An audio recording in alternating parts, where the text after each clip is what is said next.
எல்லாருக்கும் வணக்கம். ஸோ நம்ம ஏற்கனவே இதுக்கு முன்னாடி இருக்க லெசனான இயர்லி ரிவால்ட்ஸ் அதை பற்றி நம்ம பார்த்தோம். தமிழ்நாடு அதை பற்றி பார்த்துட்டோம். ஸோ அதோட கண்டினியூஷன் தான் இந்த ஆன்டி கொலோனியல் மூமெண்ட்ஸ் அந்த பிரிட்டிஷ் ஆஃப் நேஷனலிசம் அப்படிங்கிறது தான் அதோட கண்டினியூஷன் மாதிரி. ஸோ கடைசியாக அது பார்த்தோம்னா வேலூர் ரிவால்ட் அதுக்குள்ளார முடிஞ்சிருக்கும். அதுலேருந்து நெக்ஸ்ட்டு என்னென்ன ரிபல்லியன்ஸ்லாம் நடந்தது, அது எப்படிலாம் கிளாசிஃபிகேஷனில் கொண்டு வந்திருக்காங்க, அதுக்கப்புறம் நடந்த முக்கியமான ஒரு ஈவெண்ட்டான கிரேட் ரிவால்ட் 1857 நடந்த கிரேட் ரிவால்ட், அதுக்கான காரணங்கள்லாம் என்ன. ஸோ முக்கியமாக பிரிட்டிஷ் ஃபுல் அண்ட் ஃபுல் நம்ம இந்தியாவை வந்து ஆக்கிரமிப்பு பண்ணுறதுக்கான ஒரு அவங்களுக்கு ஒரு தூண்டுகோலாக இருந்தது என்ன அப்படின்றத பற்றி நம்ம ஸ்டெப் பை ஸ்டெப் பார்க்க போகிறோம். ஸோ இதில் பார்த்தோம்னா 11th I think 11th or 12th சம்திங்கில் இருக்கும் இந்த இது. அந்த இது நெக்ஸ்ட் பார்த்தோம்னா 10th லோயர் கிளாஸஸில் இருக்கிறது எல்லாமே ஃபுல்லாக கவர் பண்ணி தான் இந்த இதை வந்து நான் நோட்ஸாக எடுத்திருக்கேன். ஸோ நீங்கள் வந்து இப்போது தனியாக மறுபடியும் படிக்கணுமோ அந்த டாபிக் பற்றி அப்படின்ற அவசியமே கிடையாது. ஸோ இதோட புக் பேக் முதற்கொண்டு எல்லாமே நான் நோட்ஸ் எடுத்திருக்கேன். ஸோ இதை தான் நம்ம வந்து இந்த லெசன் அப்படியே ஒரே வீடியோவை நம்ம படிக்க போகிறோம். ஸோ ஸ்கிப் பண்ணாமல் பாருங்கள், மறக்காமல் சப்ஸ்கிரைப் பண்ணிக்கோங்க. நம்ம அப்படியே கண்டினியூ பண்ணலாம். இப்போ ஸோ டாபிக் பார்த்தோம்னா anti colonial movements and birth of nationalism அப்படின்றது தான். ஓகே, இதில் பார்த்தோம்னா ஃபஸ்ட்டு பிரிட்டிஷ் வந்து தமிழ்நாடு அந்த மாதிரி அப்படியே கொஞ்சம் கொஞ்சமாக ஆக்கிரமிப்பு வந்துட்டு வந்தாங்க. ஸோ அவங்கள இன்னும் வந்து ஃபுல் அண்ட் ஃபுல் ஆதிக்கம் பண்ணணும், அந்த மாதிரி ஒரு அவங்கள ஒரு கோவப்படுத்தி அவங்கள ஒரு வெறியேற்றின ஒரு சம்பவம் தான் இந்த பேட்டில் ஆஃப் பிளாசி அப்படின்னு சொல்லலாம். அது காரணம் என்னன்னு பார்த்தோம்னா 23/6/1757 தான் பேட்டில் ஆஃப் பிளாசி அப்படின்ற ஒரு விஷயம், ஒரு பேட்டில் வந்து நடக்குது. ஸோ அதில் என்ன நடக்கும் பார்த்தோம்னா நவாப் ஆஃப் பெங்காலா அப்போ இருந்த சிராஜுத் தௌலா வந்து இஐசி வந்து தோக்கடிச்சிருவாங்க. ஸோ எப்படி அவங்க தோக்கடிப்பாங்க பார்த்தோம்னா எப்பவும் போல் அவங்களுக்கு சிராஜுத் தௌலா கிட்ட இருந்து அவங்க கூடயே இருந்துட்டு இவரை ஏமாத்தின பிட்ரே பண்ண ஒருத்தரால் தான் அவங்க ஜெயிக்க முடிஞ்சு. அந்த பிட்ரே பண்ண யாருன்னு பார்த்தோம்னா மிர் ஜாஃபர் அப்படின்றவர். அவர் யாருன்னு பார்த்தோம்னா நவாப் அபியோட சீஃபாக இருந்தவர் தான் அந்த மிர் ஜாஃபர்ன்றவர். ஸோ இவரால் தான் வந்து இவர் சிராஜுத் தௌலா அப்படின்றவர் வந்து தோற்று போயிடுவார். ஸோ இந்த பேட்டில் வந்து ஆர்கெஸ்ட் பண்ண யார் கமாண்டர் இன் சீஃப் யாருன்னு பார்த்தோம்னா ராபர்ட் கிளைவ் தான். ஸோ இவர் பார்த்தோம்னா சொன்ன மாதிரி சிராஜோட அங்கிள் தான், சீஃப் ஆஃப் நவாப் மட்டும் கிடையாது, அவர் சிராஜோட அங்கிளும் அவர் மிர் ஜாஃபர், அவரோட ஹெல்ப். அது மட்டும் இல்லாமல் ஜகத் சேத், மணி லெண்டர்ஸ் ஆஃப் பெங்கால், இப்போ சேட்டுக்கிட்ட போய் இதுவாங்க சேட்டுன்னுவாங்க இல்லையா, அந்த மாதிரி ஜகத் சேத்துவாங்க. இவங்க பார்த்தோம்னா இந்த வட்டி காசு விடுறவங்க வச்சுக்கோங்களேன் பெங்காலில். ஸோ அவங்கள தான் ஜகத் சேர்த்துவாங்க. அவங்க வந்து சிராஜோட சில பாலிசியால் கொஞ்சம் கடுப்பில் இருந்திருப்பாங்க. ஸோ இவங்க வந்து சப்போர்ட் கேட்டோடனே ஈஸியாக வந்து சப்போர்ட் அவங்களுக்கு கிடைச்சிடும். ஸோ இதனால் என்ன பார்த்தோம்னா அவங்களால பிரிட்டிஷ் வந்து ஈஸியாக சிராஜுத் தௌலா டிஃபீட் பண்ணி அவங்க அதை வந்து கைப்பற்றிடுவாங்க பெங்காலியுமே. ஸோ 1757 1760 அதுக்குள்ளார கம்பெனி பார்த்தோம்னா 22.5 மில்லியன், அதாவது 2,25,00,000 ரூபாய் வந்து பார்த்தோம்னா மிர்ஜாஃபர் கிட்டேருந்து அவங்களுக்கு வந்திருக்கு. ஸோ அந்த மிர்ஜாஃபர் தான் இப்போ சிராஜுத் தௌலா டிஃபீட் பண்ணதுக்கப்புறம் பெங்காலோட புது நவாபா தலைமை இருக்கிறாரு. ஸோ அந்த மணி யூஸ் பண்ணி பிரிட்டன் என்ன பண்ணுறாங்கன்னா டெக்ஸ்டைல் இண்டஸ்ட்ரியை அதிக மெக்கானைஸ் பண்ணுறாங்க. ஸோ கையில் நெய்வோம் இதெல்லாம் பண்ணுவோம் இல்லையா லோக்கலில், அதுக்கு ஒரு இது மாதிரி இண்டஸ்ட்ரி, அந்த டெக்ஸ்டைல் இண்டஸ்ட்ரி வந்து ஸ்டார்ட் பண்ணுவாங்க. ஸோ இந்த இந்தியாவில் வந்து அந்த மாதிரி டெக்ஸ்டைல் இண்டஸ்ட்ரி வந்ததுனால பிரிட்டனோட ப்ராடக்ட்ஸ் இது எல்லாமே வந்து ப்ரொடியூஸ் பண்ண ஆரம்பிக்கிறாங்க. ப்ரொடியூஸ் பண்ணி அவங்க வந்து ஃபோர்ஸ் பண்ணுறாங்க, நீங்கள் இதை தான் விற்கணும், இதை தான் யூஸ் பண்ணணும் அப்படின்ற மாதிரி ஃபோர்ஸ் பண்ணி இந்தியாவில் வந்து இந்த மாதிரி அந்த ஒரு பெரிய வந்து ஒரு சாம்ராஜ்யம் மாதிரி உருவாக்குறாங்க ஃபுல் அண்ட் ஃபுல். ஸோ கிட்டத்தட்ட பார்த்தோம்னா 190 இயர்ஸ்னு சொல்லுவாங்க, 200 இயர்ஸ்னு சொல்லுவாங்க. அதுக்குள்ளே பார்த்தோம்னா எவ்வளோலாம் இந்தியாவில் வந்து அவங்களால கொள்ளடிக்க முடியுமோ ஈஸ்ட் இந்தியா கம்பெனி எல்லாமே கொள்ளடிக்கும். ஸோ இதில் என்னென்னலாம் முக்கியமானது பார்த்தோம்னா battle of Plassey. So battle of பிளாசியில் பார்த்தோம்னா என்ன நடந்துச்சு அப்படின்னு சொல்லிட்டு பண்ணுவோம். ஸோ இது மட்டும் இல்லாமல் இந்த பேட்டில் ஆஃப் பிளாசி நடக்கிறதுக்கு ஏதோ ஒரு இன்சிடென்ட் நடந்திருக்கும் இல்லையா, ஏன் அவங்க போய் தாக்குனாங்க அப்படின்றதுக்கு. அதுக்கு அந்த இன்சிடென்ட் தான் பிளாக் ஹோல் இன்சிடென்ட். இதில் பார்த்தோம்னா 146 பிரிட்டிஷ் பிரிசனரை 18/15 ஃபீட் அப்படி இருக்கிற ஒரு ரூமில் இதை போட்டு எல்லாம் அடைச்சிடுவாங்க. ஸோ அப்போ யோசிச்சு பாருங்க 18/15 ஃபீட் ரூம்னா எவ்வளோ சின்னதுன்னு. அதில் 146 பேர் பிரிட்டிஷ் பிரிசனர், அதாவது ஆம்பளைங்க மட்டும் இல்லாமல் பொண்ணுங்க குழந்தைங்க எல்லாத்தையுமே போட்டு அடைச்சி வச்சுருக்காங்க. கடைசி அவங்க அடுத்த நாள் காலையில் திறக்கும்போது 23 பேர் மட்டும் தான் உயிரோடவே இருந்திருக்காங்க. இதனால தான் வந்து பிரிட்டிஷ் வந்து செம்ம கடுப்பாயிட்டு இந்த பேட்டில் ஆஃப் பிளாசி அப்படின்றத ஃபஸ்ட்டு ஸ்டார்ட் பண்ணுறாங்க. ஸோ அது இல்லாமல் ஏசி கம்ப்ளீட்டாக ஒரு இந்தியாவில் என்ட்ரி ஆகிறதுக்கு மெயினான காரணமும் பேட்டில் ஆஃப் பிளாசி தான். ஸோ எத்தனை பேர்னா 143 பேர், 46 பேர். வெளில வந்தது பார்த்தோம்னா உயிரோட இருந்தது 23. அந்த ரூமோட அளவு பார்த்தோம்னா 18/15 ஃபீட். இது மறக்கூடாது, 146, 23, 18/15 ஃபீட்.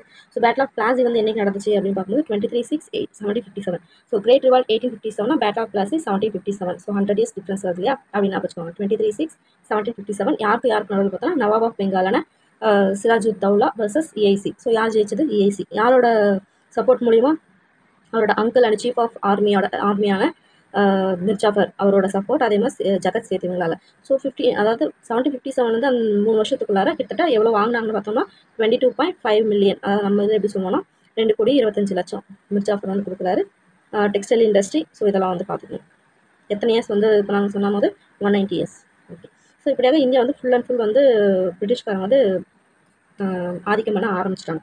அந்த டைமில் வந்து யாருமே சும்மா இருக்க மாட்டாங்க இல்லையா? ஏதோ ஒரு வகையில் வந்து ஏதாவது ரிபல்லியனோ ஏதோ ஒரு அப்ரைசிங் ஏதோ ஒரு விஷயம் வந்து நடந்துட்டு தான் இருக்கும். ஸோ அதுதான் வந்து என்ன சொல்கிறாங்கன்னா பீசன்ட் அண்ட் ட்ரைபல் ரெசிஸ்டன்ஸ். பீசன்ட்னா நம்ம மக்கள், சாதாரண மக்கள். அதே மாதிரி ட்ரைபல்னால் அந்த காட்டில் வாழ்வாங்க இல்லையா? அவங்க அந்த ட்ரைப்ஸ் அவங்களோட ரெசிஸ்டன்ஸ். இவங்க 2 பேரும் என்னென்னலாம் நடந்துச்சு, என்னென்ன குடம் பண்ணாங்க. ஸோ அதனால என்னென்ன மூமெண்ட்ஸ் நடந்துச்சு, என்னென்ன ரிவால்ட் உருவாகுச்சு, அது பார்த்தோன்னா எப்படிலாம் கிளாஸிஃபை பண்ணுறாங்க அப்படின்னு சொல்லிட்டு இந்த இந்த இதில் பார்க்க போகிறோம். ஸோ இந்த ரூரல் அர்பன் எலைட்னா இப்போ இந்த மாதிரி ஜமீன்தாஸ் இவங்கெல்லாம் இருப்பாங்க இல்லையா? பெரிய பெரிய ஆளுங்களாம் இருப்பாங்க, அப்படியே செல்வாக்காக இருப்பாங்க. அவங்க தான் அர்பன் எலைட்டுங்க. அவங்க பார்த்தோம்னா வெஸ்டர்னோட ஐடியாஸ்க்கு பார்த்தோம்னா நல்லாவே ரெஸ்பாண்ட் பண்ணாங்க. சரி, அவங்களுக்கு எந்த கவலையுமே கிடையாது. அதே மாதிரி எஜுகேஷனில் முதற்கொண்டோ இல்லை அவங்களோட ட்ரெஸ்ஸஸ் முதற்கொண்டு எல்லாமே வந்து ஓரளவுக்கு வெஸ்டர்ன் இது நோக்கி போனனால அவங்க கொஞ்சம் அவங்களுக்கு பிடிச்சிருந்தது. இதே ரூரல் இந்தியா பார்த்தோம்னா இருக்க இன்னும் மோசமாயிட்டு இருக்காங்க. அவங்களோட எக்கனாமி லெவல்லையும் சரி, அவங்களோட வாழ்வாதாரத்துலையும் சரி. அதனால என்ன பண்ணாங்க, பிரிட்டிஷ் எகெயின்ஸ்டாக ரிவால்வ் பண்ண ஆரம்பிச்சாங்க. ஸோ ரூரல் இந்தியாவில் வாழ்றவங்க பொறுத்த வரைக்கும் கம்ப்ளீட்டாக வந்து ரிமூவ் பண்ணணும் அப்படின்றது கிடையாது. பட் இவங்க வரதுக்கு முன்னாடி எப்படி இருந்துச்சோ அப்படி இருந்தாலே போதும் அப்படின்னு தான் நினச்சாங்க. ஸோ கிட்டத்தட்ட பார்த்தோம்னா இஎஸ்சி ரூல், அந்த ஈஸ்ட் இந்தியா கம்பெனி ரூல் அப்போ 100 பீசன்ட் அப்ரைசிங் மேலே நடந்துச்சுட்டாங்க. அதை வந்து 3 வந்து கிளாஸிஃபை பண்ணுறாங்க. டைப்ஸ் ஆஃப் ரூல்ல என்ன மாதிரியான ரிபல்லியன்ஸ் நடந்துச்சு சொல்லிட்டு 4 வகையாக வந்து கிளாஸிஃபை பண்ணுறாங்க. ஒன்று பார்த்தோம்னா ரிஸ்டோரேட்டிவ் ரிபல்லியன், அதே மாதிரி ரிஸ்டோரேட்டிவ் ரிபல்லியன், ரிலீஜியஸ் மூவ்மெண்ட்ஸ், அதுக்கப்புறம் சோசியல் பேண்டிட்ரி, நெக்ஸ்ட் பார்த்தோம்னா மாஸ் இன்சரக்ஷன். ஸோ இது ஒவ்வொன்றுக்கும் என்ன அர்த்தம் பார்க்கலாம். ரிஸ்டோரேட்டிவ் ரிபல்லியன்னா என்னன்னு பார்த்தோம்னா பழைய அதாவது இவங்க வரதுக்கு முன்னாடி எப்படிலாம் இருந்துச்சோ அந்த மாதிரி இந்தியா இருந்தால் போதும் அப்படின்னு சொல்லிட்டு அதுக்காக போராடினவங்க தான் இந்த ரிஸ்டோரேட்டிவ் ரிபல்லியன். ஸோ நெக்ஸ்ட் பார்த்தோம்னா ரிலீஜியஸ் மூவ்மெண்ட்ஸ்லாம் என்ன பண்ணுவாங்கன்னா அந்த ரிலீஜியஸ் லீடர்ஸ் பார்த்தோம்னா அந்த லோக்கல் இருக்கிற ஆளுங்களை, அவங்க ரிலீஜனில் இருக்கிறவங்களை வந்து கூப்பிட்டு வச்சு அந்த ரிலீஜியஸ் பிரின்சிபலை குறிப்பாக வந்து போதிச்சு அவங்களுக்கு வந்து ஒரு இது பண்ணுற மாதிரி அதுக்கு மூவ்மெண்ட் மாதிரி வச்சுப்பாங்க. ஃபார் எக்ஸாம்பிள் இந்த வஹாபி மூவ்மெண்ட்லாம் இருக்கு இல்லையா, அதெல்லாம் இஸ்லாம்து. ஸோ அவங்க அந்த மாதிரி பண்ணிட்டு இருந்தாங்க. Next social banditry. இவங்க லீடர்ஸ் யாருன்னு பார்த்தோம்னா பிரிட்டிஷை பொறுத்த வரைக்கும் இவங்க வந்து கிரிமினல். இதே பார்த்தோம்னா ட்ரெடிஷ்னல் அர்பன் எலைட் பார்த்தீங்கன்னா அவங்களும் பிரிட்டிஷ் பொறுத்த வரைக்கும் இவங்களும் கிரிமினல். ஆனால் வந்து ஏழைப்பால மக்களுக்குலாம் பார்த்தோம்னா அவங்க ஒரு ஹீரோஸ் மாதிரி. ஏன்னு பார்த்தோம்னா இந்த சோஷியல் பேண்டிட்ரி என்ன பண்ணுவாங்கன்னா இருக்கிறவங்க கிட்ட எல்லாத்தையுமே திருடிட்டு வந்து இல்லாதவங்களுக்கு கொடுக்குறது இவங்க வேலையை. ஸோ அப்படின்னும் போது இருக்கிறவங்களுக்கு அவர் வந்து எதிரி மாதிரி, இல்லாத ஏழைப்பாலத்தை பார்த்தா அவங்கள ஹீரோஸ் மாதிரி. அந்த மாதிரி சோசியல் பேண்டிட்ரி அந்த மாதிரி ஆளுங்களும் இருந்தாங்க. நெக்ஸ்ட் பார்த்தா மாஸ் இன்சரக்ஷன். அதுக்கு வந்து லீடர்லாம் கிடையாது. திடீர்னு பார்த்தோம்னா ஏதோ ஒரு கோவத்தில் பார்த்தோம்னா அப்படியே வெகுந்துலேருந்து சண்டை போட ஆரம்பிச்சுவாங்க. திடீர்னு அதான் மாஸ் இன்சரக்ஷன் அப்படின்னு சொல்லிட்டு எப்போ என்ன நடக்குன்னே தெரியாது. ஸோ திடீர்னு பார்த்தோம்னா ஏதோ ஒரு ரிவால்ட் அண்ட் அப்ரைசிங் வந்து நடக்க ஆரம்பிச்சு. அதான் மாஸ் இன்சரக்ஷன் சொல்லிட்டு 4 types. So restorative rebellion, religious movement, social banditry, next mass insurrection. Okay, இதுக்கப்புறம் ரெவென்யூ சிஸ்டமில் என்னென்ன சேஞ்சஸ்லாம் வந்துச்சு அப்படின்னு சொல்லிட்டு பார்க்கலாம். ஸோ ஈஸ்ட் இந்தியா கம்பெனி பார்த்தோம்னா மொகல் ரெவென்யூ சிஸ்டம் தான். கடைசி அவங்க என்ட்ரி ஆகும்போது மொகல்ஸ் தான் இருந்தாங்க இல்லையா, அவங்களோட மொகல் ரெவென்யூ சிஸ்டம் பார்த்தா ரீஸ்ட்ரக்சர் பண்ணுறாங்க. ஸோ ஃபினான்ஷியல் பர்டனை ஃபுல்லாத்தையும் பார்த்தோம்னா அதாவது டேக்ஸ் அந்த எதுவுமே சரி, அந்த ஏதாவது பொருள் அவங்க ரா மெட்டீரியல்ஸ் வாங்குற மாதிரி இருந்தாலும் எல்லாத்தையுமே அவங்க மேலே வந்து மக்கள் மேலே ரொம்பவே வந்து ஒரு வரி சுமையாக இருந்தாலும் சரி, அந்த சுமையை வந்து அதிகமாக்க ஆரம்பிச்சாங்க இந்த இஐசி ஈஸ்ட் இந்தியா கம்பெனிக்காரங்க. அதே மாதிரி ப்ரைவேட் ரூல் பிரிட்டிஷ் வரதுக்கு முன்னாடி பார்த்தோம்னா லேண்டு மேலே ப்ரைவேட் ஓனர்ஷிப் அந்த மாதிரிலாம் கிடையாது. ராஜாவுக்கு சொந்தம். அதில் வந்து அதுக்கேற்ற மாதிரி டேக்ஸ் பே பண்ணி இவங்க போய் வந்து செஞ்சுக்கலாம், விவசாயம் செஞ்சுக்கலாம். இந்த மாதிரி தான் வந்து முகல் டைமில் வந்து இருந்துச்சு. நம்ம நிறைய டைப்ஸ் ஆஃப் டேக்ஸும் பார்த்தோம். பிராமின்ஸ்க்கு என்ன கொடுப்பாங்க, டெம்பிள் கட்டுறதுக்கு அந்த மாதிரிலாம் பார்த்துருந்தோம். ஸோ அந்த மாதிரி வந்து இருந்துட்டு இருந்தது அப்படின்னு சொல்லிட்டு இருக்காங்க. ஸோ ரெவென்யூ சிஸ்டம் இப்பெல்லாம் சேஞ்ச் பண்ணுறாங்க அப்படின்னு சொல்லுவாங்க. அதுக்கடுத்து பார்த்தோம்னா subletting of land, letting out and subletting of land complicated agrarian relation. So எப்படின்னா சப்போஸ் நான் ஒரு ஜமீன்தாரா இருக்க பார்த்தோன்னா நான் பார்த்தோன்னா எனக்கு கீழே ஒரு ஆள் இருப்பார். ஃபார் எக்ஸாம்பிள் வந்து அவர் வந்து கொஞ்சம் பணக்காரர் தான். பட் நான் வந்து கோடீஸ்வரினா அவங்க வந்து லட்சாதிபதினு வச்சுக்கோங்க. நான் வந்து அவங்களுக்கு வந்து நிலம் கொடுப்போம் ஒரு குறிப்பிட்ட அளவுக்கு. ஸோ ஒரு 10 பேர் இருக்காங்கன்னா 10 பேர் பிரித்து கொடுப்பேன். அந்த 10 பேர் என்ன பண்ணுவாங்கன்னா அவங்களுக்கு கீழே வந்து அடிமட்டத்தில் இருக்க மக்களுக்கு பார்த்தோம்னா ஒரு 100 பேருக்கு இல்லை 50 பேருக்கு அதுக்கு கொஞ்சம் கொஞ்சமாக பிரித்து கொடுத்து போய் இதில் பார்த்தோன்னா விவசாயம் பண்ணுங்க அப்படின்னு சொல்லுவாங்க. ஸோ இதுதான் லெட்டிங் அவுட். நான் விட்டுறது லெட்டிங் அவுட், அந்த இவங்க விட்டுறது லெட்டிங்லேருந்து சப்லெட்டிங் அந்த மாதிரி. ஸோ இதனால வந்து விவசாயம் பண்ணுற இடத்துல பார்த்தோன்னா கொஞ்சம் ஒரு காம்ப்ளிகேஷன் வந்து கிரியேட் பண்ணுச்சு. ஏன்னா வரி விதிப்பு அதுக்கு மேலே இதாகும் இல்லையா. ஸோ இவங்களுக்கும் கட்டணும். அதாவது இப்போ நான் இருக்கேன்னா அந்த கோடீஸ்வரனா ரொம்ப இதாக இருக்கவங்க அவங்களுக்கும் கட்டணும், கீழே இருக்க லட்சாதிபதிக்கும் கட்டணும், இவங்களுக்கும் தேவை. அப்போ 3 பேருக்கு சேர்த்து இவங்க வந்து டேக்ஸ் கட்டுற மாதிரி இருந்துச்சு. அதனால வந்து நிறைய விஷயத்தில் காம்ப்ளிகேட்டடாக இருந்துச்சு. ஸோ ஜமீன்தார்ஸ் என்ன பண்ணுவாங்கன்னா லேண்ட் வந்து சபார்டினேட் சொன்ன இல்லைங்களா, ஜமீன்தார் பார்த்தோம்னா சபார்டினேட் லார்ட்ஸ்க்கு கொடுப்பாங்க லேண்டத்தை. அவங்க என்ன பண்ணுவாங்கன்னா பீசன்ஸ், அதாவது மக்கள்கிட்ட கொடுத்து அவங்க கிட்ட இருந்து அமௌண்ட்டை கலெக்ட் பண்ணிப்பாங்க. ஸோ இப்படி வந்து இருந்ததுனால டேக்ஸ் பர்டன் வந்து அவங்க மேலே அதிகமாச்சு அப்படின்னு சொல்கிறாங்க. ஸோ ஏன் ரிவால்ட் இதாச்சு அப்படின்றதுக்கான ஒரு ரீசன் இதெல்லாம். ஸோ அப்போ பார்த்தோம்னா 3 டைப்ஸ் ஆஃப் அப்ரைசிங், அதாவது ரொம்ப குறிப்பிடத்தக்க முக்கியமானது அப்படின்னு சொல்லிட்டு 3 டைப்ஸ் பிரிக்கிறாங்க. ஃபர்ஸ்ட் பார்த்தோம்னா பீசன்ட் அப்ரைசிங். பீசன்ட்னா மக்களுக்குள்ள நடந்தது. என்ன பார்த்தோம்னா ஃபாரசி மூவ்மெண்ட், வஹாபி ரிபல்லியன், பாராசாத், இது ரெண்டுமே. Next tribal uprising. ட்ரைபல்னா இந்த பழங்குடியினர்லாம் இருப்பாங்க இல்லையா, அவங்களுக்கு நடுவில் எழுந்தது தான் இந்த கோல் ரிவால் சந்தோல் ஹூல். ஸோ கோல் ரிவால்ட் டைமிங் பார்த்தோம்னா டைம்லைன் பார்த்தோம்னா 1831 32 ரொம்பவே முக்கியம், ஒரு வருஷம் 31 32 ஞாபகம் வச்சுக்கலாம். ஸோ சந்தோல் ஹூல்ன்றப்ப தான் இன்சரக்ஷன் நம்ம மேலே பார்த்தோம், மாஸ் இன்சரக்ஷன் அப்படின்னா திடீர்னு பார்த்தோம்னா சண்டை போடுவாங்க, அதுக்கு லீடெல்லாம் கிடையாது சொல்லிட்டு அந்த மாதிரியான ஒரு அப்ரைசிங் தான் இந்த சந்தோல் ஹூல் அப்படின்றது. இது பார்த்தோம்னா 1854 55 அப்படின்ற வரைக்கும். ஸோ கோல் ரிவால் 31 32.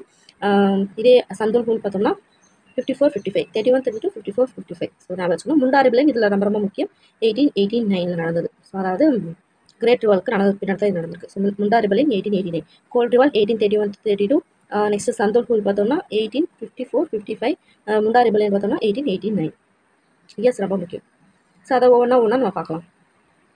ஸோ பீசன்ட் அப்ரைசிங், ஸோ இது எப்போ பார்த்தோம்னா ஒரு ஏர்லி 19th சென்ச்சுரியில் இதாகிட்டு கடைசியாக பிரிட்டிஷ் ரூல் எண்ட் வரைக்குமே இந்த விஷயம் வந்து நடந்துட்டு இருந்துச்சு அப்படின்னு சொல்கிறாங்க. ஸோ இதில் ஃபஸ்ட் நம்ம பார்த்தோம் ஃபராசி மூமெண்ட் அப்படின்னு சொல்லிட்டு. ஸோ இதை யார் லான்ச் பண்ணதுன்னு பார்த்தோம்னா ஆசி சரத்துல்லா அப்படின்றவர் தான் 1818 வந்து ஃபஸ்ட்டு லான்ச் பண்ணுவார். அவர் வந்து 1839 இறந்ததுக்கப்புறம் அதை பார்த்தோம்னா அவரோட பையனான டூடுமியான் அப்படின்றவர் வந்து சொல்லுவார். ஸோ இவர் வந்து சொன்ன சில கோட்ஸ்லாம் இருக்குது, அதெல்லாம் பார்த்தோம்னா ரொம்ப முக்கியமான ஒரு விஷயம். அவர் என்னெல்லாம் சொல்லுவார்னா லேண்ட் பிலாங்ஸ் டு காட்னு சொல்லுவார். அதே மாதிரி டேக்ஸ்லாம் பே பண்ணக்கூடாது, கடவுளுக்கு சொந்தமானது தான் இந்த நிலம் அப்படின்னு சொல்லுவார். அதே மாதிரி எல்லா நிலமும் சரி, எல்லா பொருளும் சரி, எல்லா காமன் ஃபோக்ஸ், அதாவது சாமானிய மக்களுக்கும் வந்து சமமான ஒரு உரிமை தான் அப்படின்னு சொல்லுவார். அதே மாதிரி ரெண்ட் கலெக்ட் பண்ணுறது, வாடகை கலெக்ட் பண்ணுறது, டேக்ஸ் போடுறது எல்லாமே கடவுளுக்கு எதிரான ஒரு விஷயம், செயல் அப்படின்னு சொல்லுவார். வில்லேஜில் பார்த்தோம்னா எப்படின்னா வில்லேஜ்லேயே அவங்க லோக்கல் ஏரியாவிலே ஆளுங்க இருப்பாங்களே, அவங்க மூலிமா இந்த ஒரு மூமெண்ட் வந்து அப்படி நடத்திட்டு வந்துட்டு இருப்பாரு அப்படின்றாங்க. ஸோ டூடுமியான் வந்து இறந்ததுக்கு 1860 இறந்ததுக்கப்புறம் அதை பார்த்தோம்னா நோவாமியான் அப்படின்றவர் பார்த்தோம்னா 1870s தான் மறுபடியும் ரிவைவ் பண்ணுவார், உயிர்ப்பிப்பார் அப்படின்னு சொல்கிறாங்க. ஸோ இதில் என்னென்ன முக்கியமான பாயிண்ட் அப்படின்னு பார்த்தோம்னா ஃபஸ்ட்டு யார் லான்ச் பண்ணது, ஹாஜி சரையோலா. எப்போன்னு பார்த்தோம்னா 1818. அவர் எப்போ இருக்காரு, 1889. 1880 1839 அவர் டைமில் ஹாஜி சரையத்துல்லா. இவர் இறந்ததுக்கப்புறம் அவரோட பையனான டூடுமியான் அவர் பார்த்தோம்னா வந்து அதை எடுத்து நடத்துகிறாரு. அவர் என்ன அவரோட ஃபேமஸான கோட்ஸ்லாம் பார்த்தோம்னா லேண்ட் பிலாங்ஸ் டு காட், இது கேட்பாங்க. லேண்ட் பிலாங்ஸ் டு காட்னு சொன்னவர் யாருன்னு கேட்பாங்க. இல்லை என்ன மூமெண்ட்டில் சொன்னாங்கன்னு கூட கேட்கலாம். So Faraizi movement, Dudu Miyan, land belongs to God.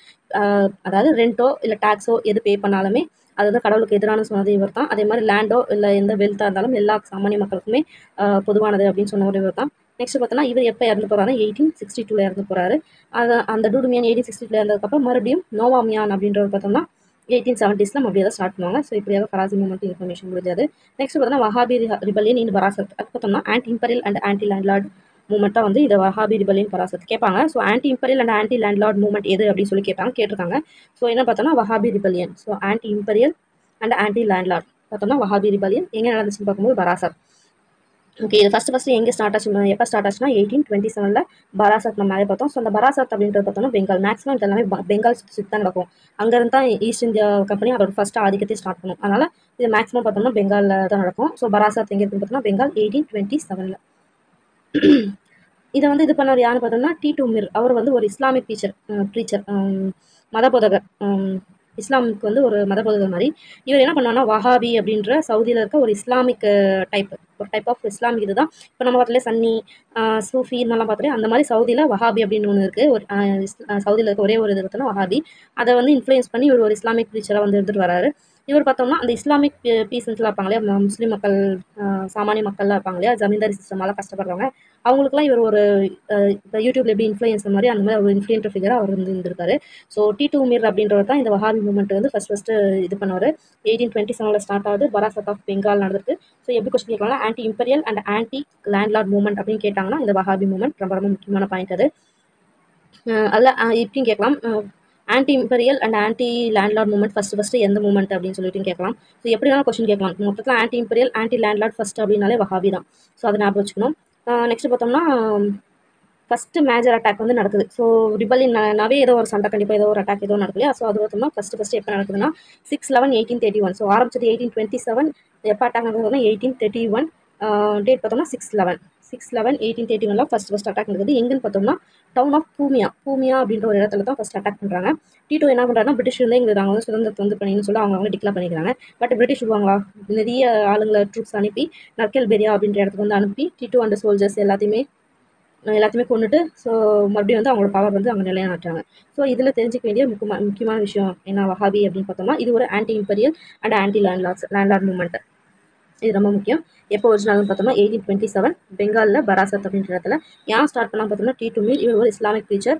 எது மூலமா இன்ஃப்ளூயன்ஸ் ஆகுது பார்த்தோம்னா சவுதியில் இருக்கிற ஒரு இஸ்லாமிக் டைப்பான வஹாபியால் இன்ஃப்ளூயன்ஸ் ஆனவர் தான்.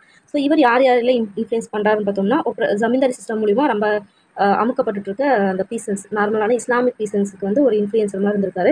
ஸோ ஃபஸ்ட்டு எப்போ அட்டாக் நடக்குது பார்த்தோம்னா 6/11/1831. இதுதான் ஃபஸ்ட்டு மேஜர் அட்டாக்கே வந்து நடக்குது. எங்கே நடந்துச்சுன்னா பூமியா அப்படின்ற ஒரு இடத்துல டவுனில் தான் நடக்குது. ஸோ டி2 வந்து டிக்ளேர் பண்ணிடுறாரு. இருந்தாலுமே பிரிட்டிஷ் என்ன பண்ணுறாங்கன்னா நர்கேல்பெரியா அப்படின்ற டவுனுக்கு அவங்க வந்து ஆளுங்களை அனுப்பி டி2 மீர் அவங்களோட கூட சண்டை போட்டுட்டு இருந்த ஆளுங்க சோல்ஜர்ஸ் எல்லாத்தையுமே வந்து கொண்டுட்டு ஸோ இதோட வஹாபி இது வந்து முடியுது. ஸோ இப்படியாக பார்த்தோம்னா முக்கியமான பீஸ் அண்ட் அப்ரைசிங் பார்க்கும்போது முக்கியமானது தான். ஸோ ட்ரைபல் அப்ரைசிங் அப்படின்றது நம்ம டாபிக் பார்த்தாலே அதில் வந்து ஒன்று பார்க்கலாம். So first time in Indian history government claim district direct property over forest. அதாவது ஃபஸ்ட்டு இந்தியன் ஹிஸ்ட்ரியிலே ஃபஸ்ட்டு கவர்மெண்ட் என்ன பண்ணாங்கன்னா ஃபாரஸ்ட்டையும் விட்டு வைக்காமல் அங்கே இருக்கிறவங்களே வந்து அங்கே இருக்கிற ப்ராப்பர்ட்டியுமே வந்து கைப்பற்ற ஆரம்பிச்சிட்டாங்க அப்படின்றாங்க.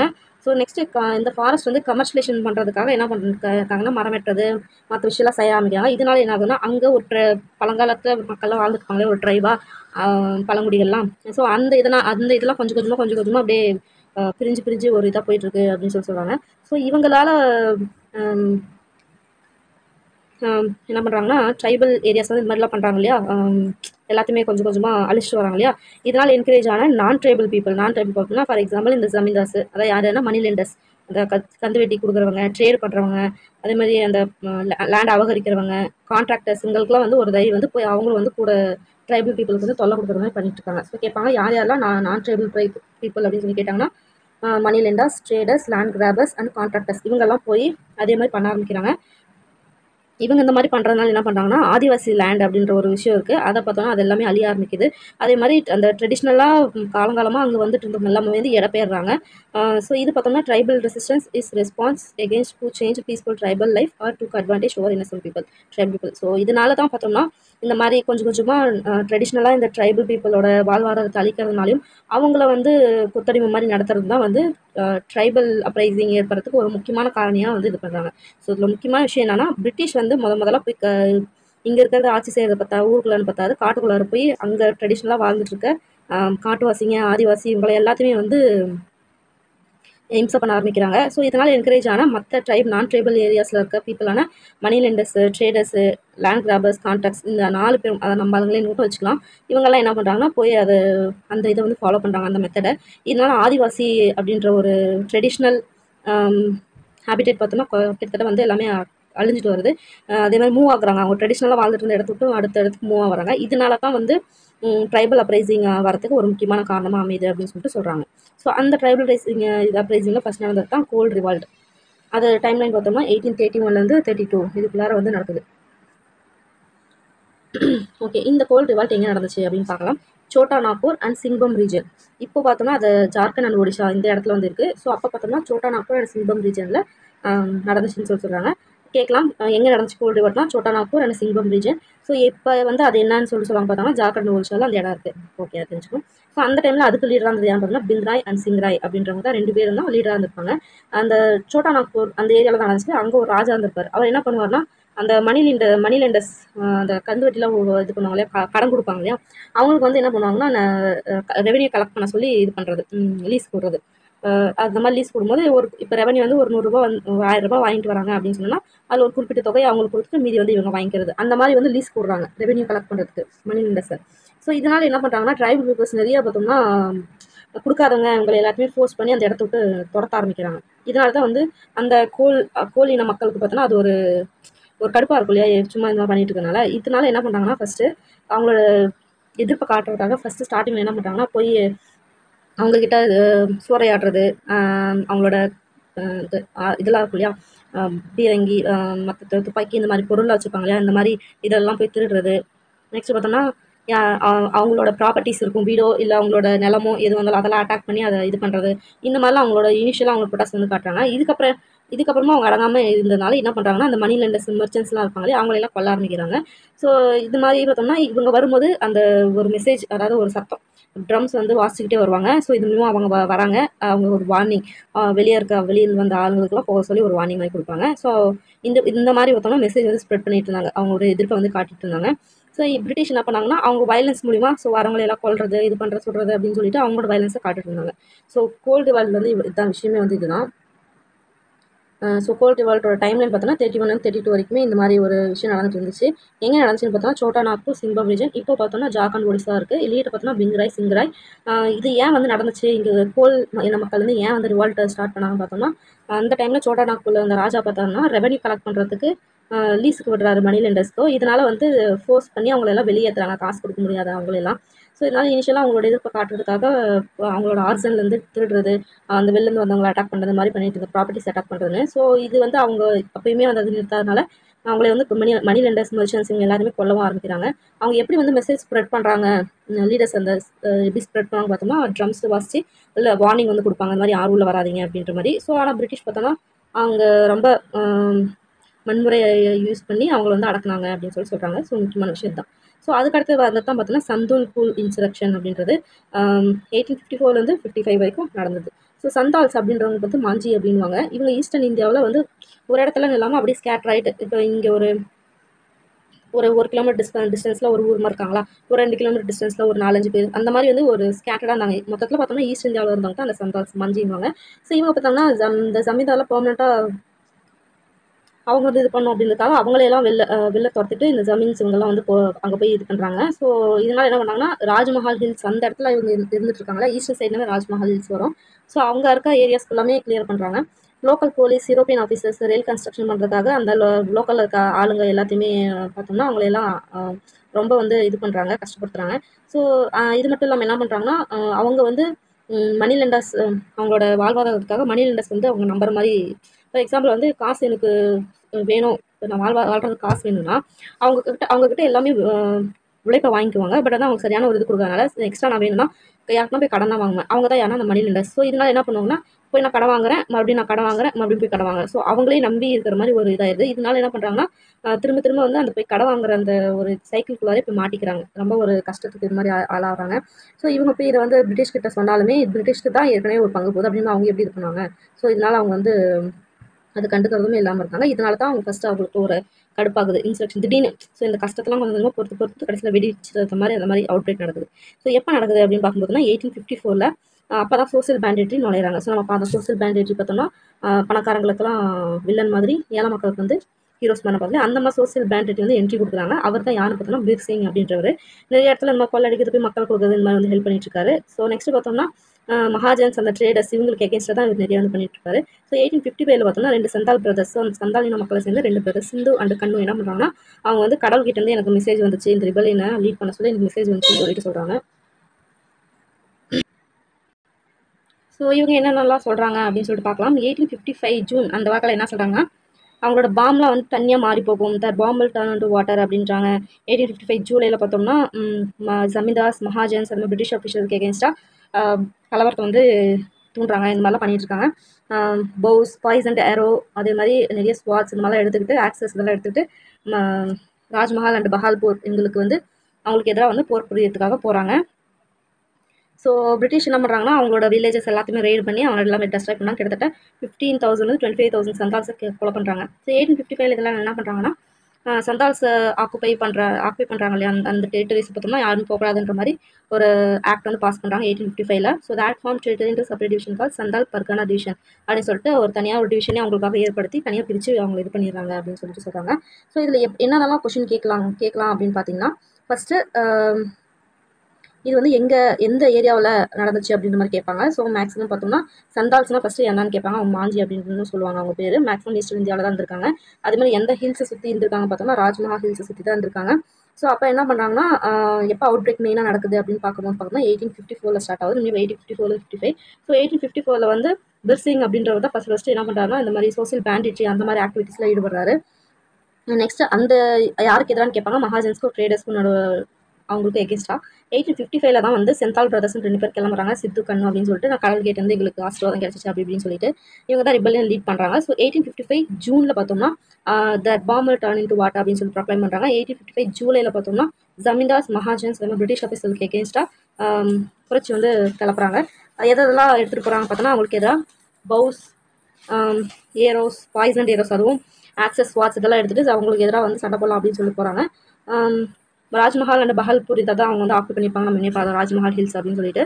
ஸோ ராஜ்மஹால் பஹல்பூர் ஹில்ஸ் வந்து ஆக்குபை பண்ணிட்டு இருந்த அந்த மகாஜன்ஸ் அந்த பிரிட்டிஷ் ஆஃபீஸர்ஸை வந்து தாக்குறாங்க. பட் பிரிட்டிஷ் என்ன பண்ணுறாங்கன்னா போய் அவங்க வில்லேஜஸை டிஸ்ட்ராய் பண்ணி கிட்டத்தட்ட 15,000 வந்து 25,000 பீப்புளை வந்து கொள்றாங்க. ஸோ இதனால என்ன பண்ணுறாங்கன்னா எதுக்கு பிரச்சனை 1855ல் சந்தால் சாக்கு டெரிட்டரிக்கு வந்து யாருமே போகக்கூடாது அப்படின்ற மாதிரி ஒரு ஆக்ட் பாஸ் பண்ணிடுறாங்க.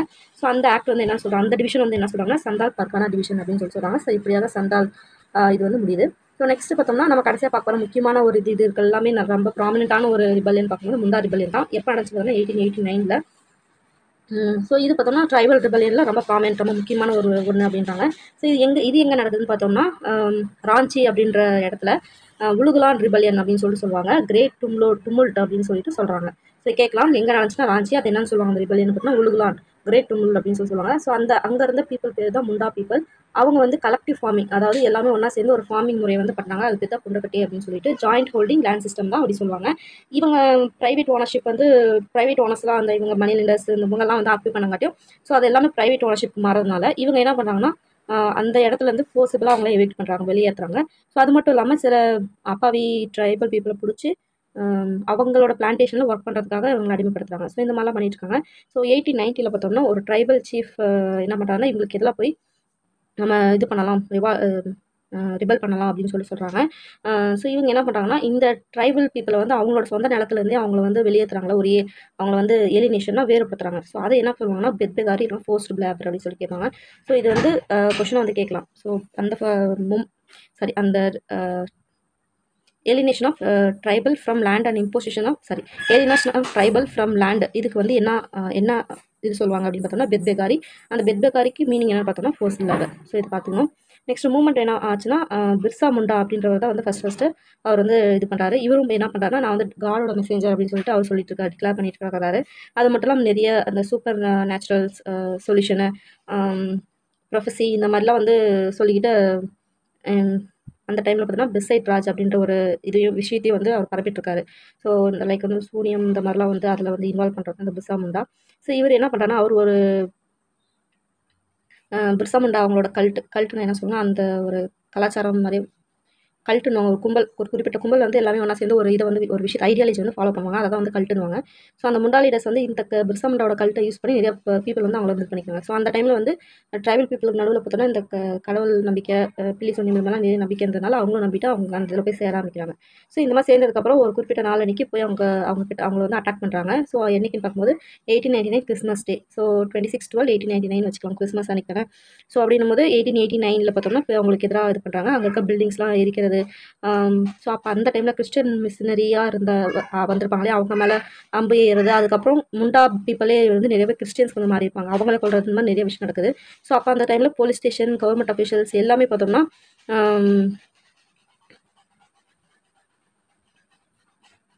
நிறைய பேர் வந்து கொண்டுறாங்க. போலீஸ் ஸ்டேஷன் புகுந்து அதுமாதிரி கவர்மெண்ட் அஃபிஷியல்ஸ் நிறைய பேர்த்த. ஸோ இந்த மாதிரி வந்து ரிவால்ட் வந்து நடந்துட்டுருக்கு. அப்போ தான் பார்த்தோம்னா பிர்சாவை வந்து பார்த்தோம்னா அரெஸ்ட் பண்ணிடுவாங்க. February 1900 பார்த்தோம்னா அரெஸ்ட் பண்ணிடுவாங்க. அதனால் அதில் அவர் மெயினான லீடரான பிர்சா முண்டாவை வந்து அரெஸ்ட் பண்ணனால அந்த ரிவால்ட் அப்படியே வந்து கொஞ்சம் கொஞ்சமாக அடங்க ஆரம்பிக்கும். ஸோ இது பார்த்தோம்னா அந்த ஜெயிலே அவர் இறந்தும் போயிடுவார். ஸோ அவர் வந்து இந்த ஃபோக் ஹீரோயின் ஃபோக் சாங்ஸ், அதாவது ஃபோக் சாங்ஸ்லாம் அந்த காலத்து இதெல்லாம் பாடுவாங்க இல்லையா, அந்த பாட்டில் பார்த்தோன்னா இவர் ஒரு ஹீரோவாக மதித்து அவர் வந்து அப்போ அந்த பாட்டில் வந்து பாடுவாங்க அப்படின்னு சொல்கிறாங்க. ஸோ பிரிட்டிஷ் வந்து என்ன பண்ணாங்கன்னா ட்ரைபல் லேண்ட் பாலிசி அப்படின்னு சொல்லிட்டு ஒரு விஷயத்தை வந்து ஃபார்முலேட் பண்ணுறாங்க. அதுக்கு பேர் தான் சோட்டாநாக்கா டெனன்சி ஆக்ட் 1908 இது பண்ணி. ஸோ நான் ட்ரைபலை பார்த்தோம்னா ட்ரைபல் லேண்ட்குள்ளே என்ட்ரி பண்ணுறது வந்து ரெஸ்ட்ரிக்ட் பண்ணுறாங்க, தடுக்கிறாங்க, போகக்கூடாது அப்படின்னு சொல்லிட்டு அதுக்கு ஒரு ஆக்ட் பண்ணுறாங்க. அதாவது சோட்டாநாக்பூ டெனன்சி ஆக்ட் 1908 அப்படின்வாங்க. ஸோ இந்த முண்டா ரிபல்லியனில் என்ன ஆக்ட் பாஸ் பண்ணாங்கன்னு கேட்பாங்க. ஸோ சோட்டாநாக்பூ டெனன்சி ஆக்ட் 1908 யார் வந்து அந்த முண்டா ரிபல்லியனை இது பண்ண போதுன்னா பிர்சா முண்டா அப்படின்றவங்க. ஸோ இதில் வந்து முண்டா ரிபல்லியன் பார்த்தோம்னா இவ்வளோ தான். ஸோ நம்ம பீசன் பார்த்தோம். நெக்ஸ்ட் பார்த்தோம்னா ட்ரைபல் அவங்களுக்கு பார்த்தோம். ஸோ இந்த ட்ரைபல்லே பார்த்தோம்னா பேண்டிட்ரி அவங்களும் பண்ணாங்க. இன்சுரேக்ஷனும் நடந்தது சந்துல்குள்ளே பார்த்தோம். ஸோ இப்படியாக வந்து ட்ரைபல் அண்ட் பீசன் ரிவால்ட் வந்து நடந்துச்சு. ஸோ இதுக்கப்புறம் பார்த்தோம்னா நம்ம ரொம்ப ஒரு முக்கியமான ஒரு பாட்டான கிரேட் ரிபல்லியன். ஸோ அதுதான் வந்து பார்க்க போகிறோம். அதுக்கப்புறம் கிரேட் ரிபல்லியன் 1857. ஸோ 1857 இந்த கிரேட் ரிபல்லியன் வந்து நடக்குது. So British rule witness biggest challenges to is existence and it is subjects of debate among British and Indian historians அப்படின்றாங்க. ஸோ இது என்னன்னு பார்த்தோம்னா 1857 நடந்த இந்த கிரேட் ரிபல்லியன் பிரிட்டிஷ் ரூலுக்கே வந்து ஒரு சேலஞ்ச் பண்ணுற அளவுக்கு ஒரு பெரிய ஒரு ரிபல்லியனாகவே நடந்திருக்கு. இதை பிரிட்டிஷ் என்ன சொல்லுவாங்கன்னா சிப்பாய் மியூட்டினி அப்படின்னு சொல்லுவாங்க. ஸோ இந்தியன் வந்து என்ன சொல்கிறாங்கன்னா இது ஜஸ்ட் ஒரு மியூட்டினியாக மட்டும் இருந்துச்சு அப்படின்னா எப்படி பீப்புள் எல்லாமே சீப் சிப்பாய்ஸ் மட்டுமே. சிப்பாய்ஸ்னாவே என்னது அங்கே வந்து லைக் வேலூர் மியூட்டினில் அங்கே இருக்க சோல்ஜர்ஸ் மட்டும் தானே பண்ணாங்க. ஸோ அந்த மாதிரி சிப்பாய்ஸ் மட்டும் இல்லாமல் பீப்புள்ஸ் எப்படி வந்து சேர்ந்தாங்க? ஏன் வந்து இப்போ ஜஸ்ட் வந்து ஒரு மியூட்டினியா மட்டும், சாதாரண ஒரு மியூட்டினியா மட்டும் இருந்துச்சுன்னா பீப்புளை வந்து சும்மாவே வந்து எந்த ஒரு இதுவுமே இல்லாமல் அவங்கள ஃபைன் போடணும், அவங்கள வந்து கொல்லணும் அப்படின்னு சொல்லிட்டு இந்தியன்ஸ் வந்து கேட்குறாங்க. இந்தியன் ஹிஸ்டோரியன்ஸ் வந்து கொஸ்டின் கேட்குறாங்க. ஸோ இப்போ இது வந்து சிப்பாய் மியூட்டினியாக இருக்க வாய்ப்பு கிடையாதுன்றாங்க. அதேமாதிரி கலோனல் மெலசன் அப்படின்ற யாருன்னு பார்த்தோம்னா பெங்கால் ஆர்மியோட அட்ஜுடன்ட் ஜெனரலாக இருந்தவர். அவர் வந்து மேக்கிங் ஆஃப் பெங்கால் ஆர்மி அப்படின்னு சொல்லிட்டு ஒரு அந்த டைட்டில் பேம்ப்ளெட் ஒன்று விடுறாரு. அது என்ன சொல்லுவாங்கன்னா மிலிட்ரி மியூட்டனி அப்படின்றாங்க. Speedily change into character and become national insurrection. அதாவது ஸ்டார்டிங்கில் மிலிட்ரி மியூட்டனியாக தான் இருந்துச்சு, சிப்பாய்ஸ் மட்டும் சேர்ந்து பண்ணுற மாதிரி தான் இருந்துச்சு. பட் கொஞ்சம் நேரத்தில் சீக்கிரமாக சேஞ்ச் ஆகி மொத்தமாக நேஷ்னல் லெவலில் ஒரு கிளர்ச்சி மாதிரி ஏற்பட்டுச்சு அப்படின்னு சொல்லிட்டு அவர் வந்து அந்த பேம்ப்ளெட்டில் மென்ஷன் பண்ணியிருக்காரு அப்படின்றாங்க. ஸோ ஹிஸ்டோரியன் கீன் என்ன பண்ணுறாருன்னா இந்த அவுட் பிரேக் வந்து எதாவது நடந்துச்சு அப்படின்னு சொல்லிட்டு அவர் ரீசன் சொல்கிறாரு. என்னென்னு பார்த்தோம்னா grievance of princes, soldiers and people, இவங்க எல்லாமே கஷ்டப்பட்டாங்க இல்லையா? ஸோ அதுலேருந்து விடுவிக்கணும் எப்படியாவது அப்படின்ற ஒரு நோக்கில் வந்து இது பண்ணாங்க. அதே மாதிரி டல்ஹௌசி அந்த டைமில் பார்த்தோம்னா அந்த லேண்ட் வந்து அவங்ககிட்ட வந்து பறிக்கிறதுக்காக நிறைய விஷயத்த வந்து அனெக்ஸ் பண்ணணுன்றதுக்காக விஷயம் வந்து பண்ணிப்பாரு. லைக் வந்து பார்த்தோம்னா டாக்டர் ஆஃப் லேப்ஸ் இந்த மாதிரி நிறைய விஷயத்த வந்து பண்ணிப்பாரு. ஸோ இது வந்து ஒரு முக்கியமான ஒரு விஷயமா இருந்துச்சுன்னு சொல்கிறாங்க. அதே மாதிரி கிரீசல் கேட்டேஜ், அதாவது வந்து பார்த்தோம்னா பன்னி கொழுப்பு இல்லைனா கவ்வோட கொழுப்பு வந்து யூஸ் பண்ணி தான் அந்த கேட்ரேஜை கடிச்சு இழுத்து அந்த இதை வந்து ரிலீஸ் பண்ணுற மாதிரி டிசைன் பண்ணியிருப்பாங்க. ஸோ முஸ்லீம்ஸ் பார்க்கும்போது இப்போ பிக்குன்றது அவங்களுக்கு ஒரு எனிமி மாதிரி, இதே இந்துஸ் பார்க்கும்போது கவ்வுன்றது ஒரு காட் மாதிரி அப்போ அந்த டைமில் வணங்கிட்டு இருந்தாங்க. ஸோ இதனால் அவருக்கு எதிராக வந்து ஒரு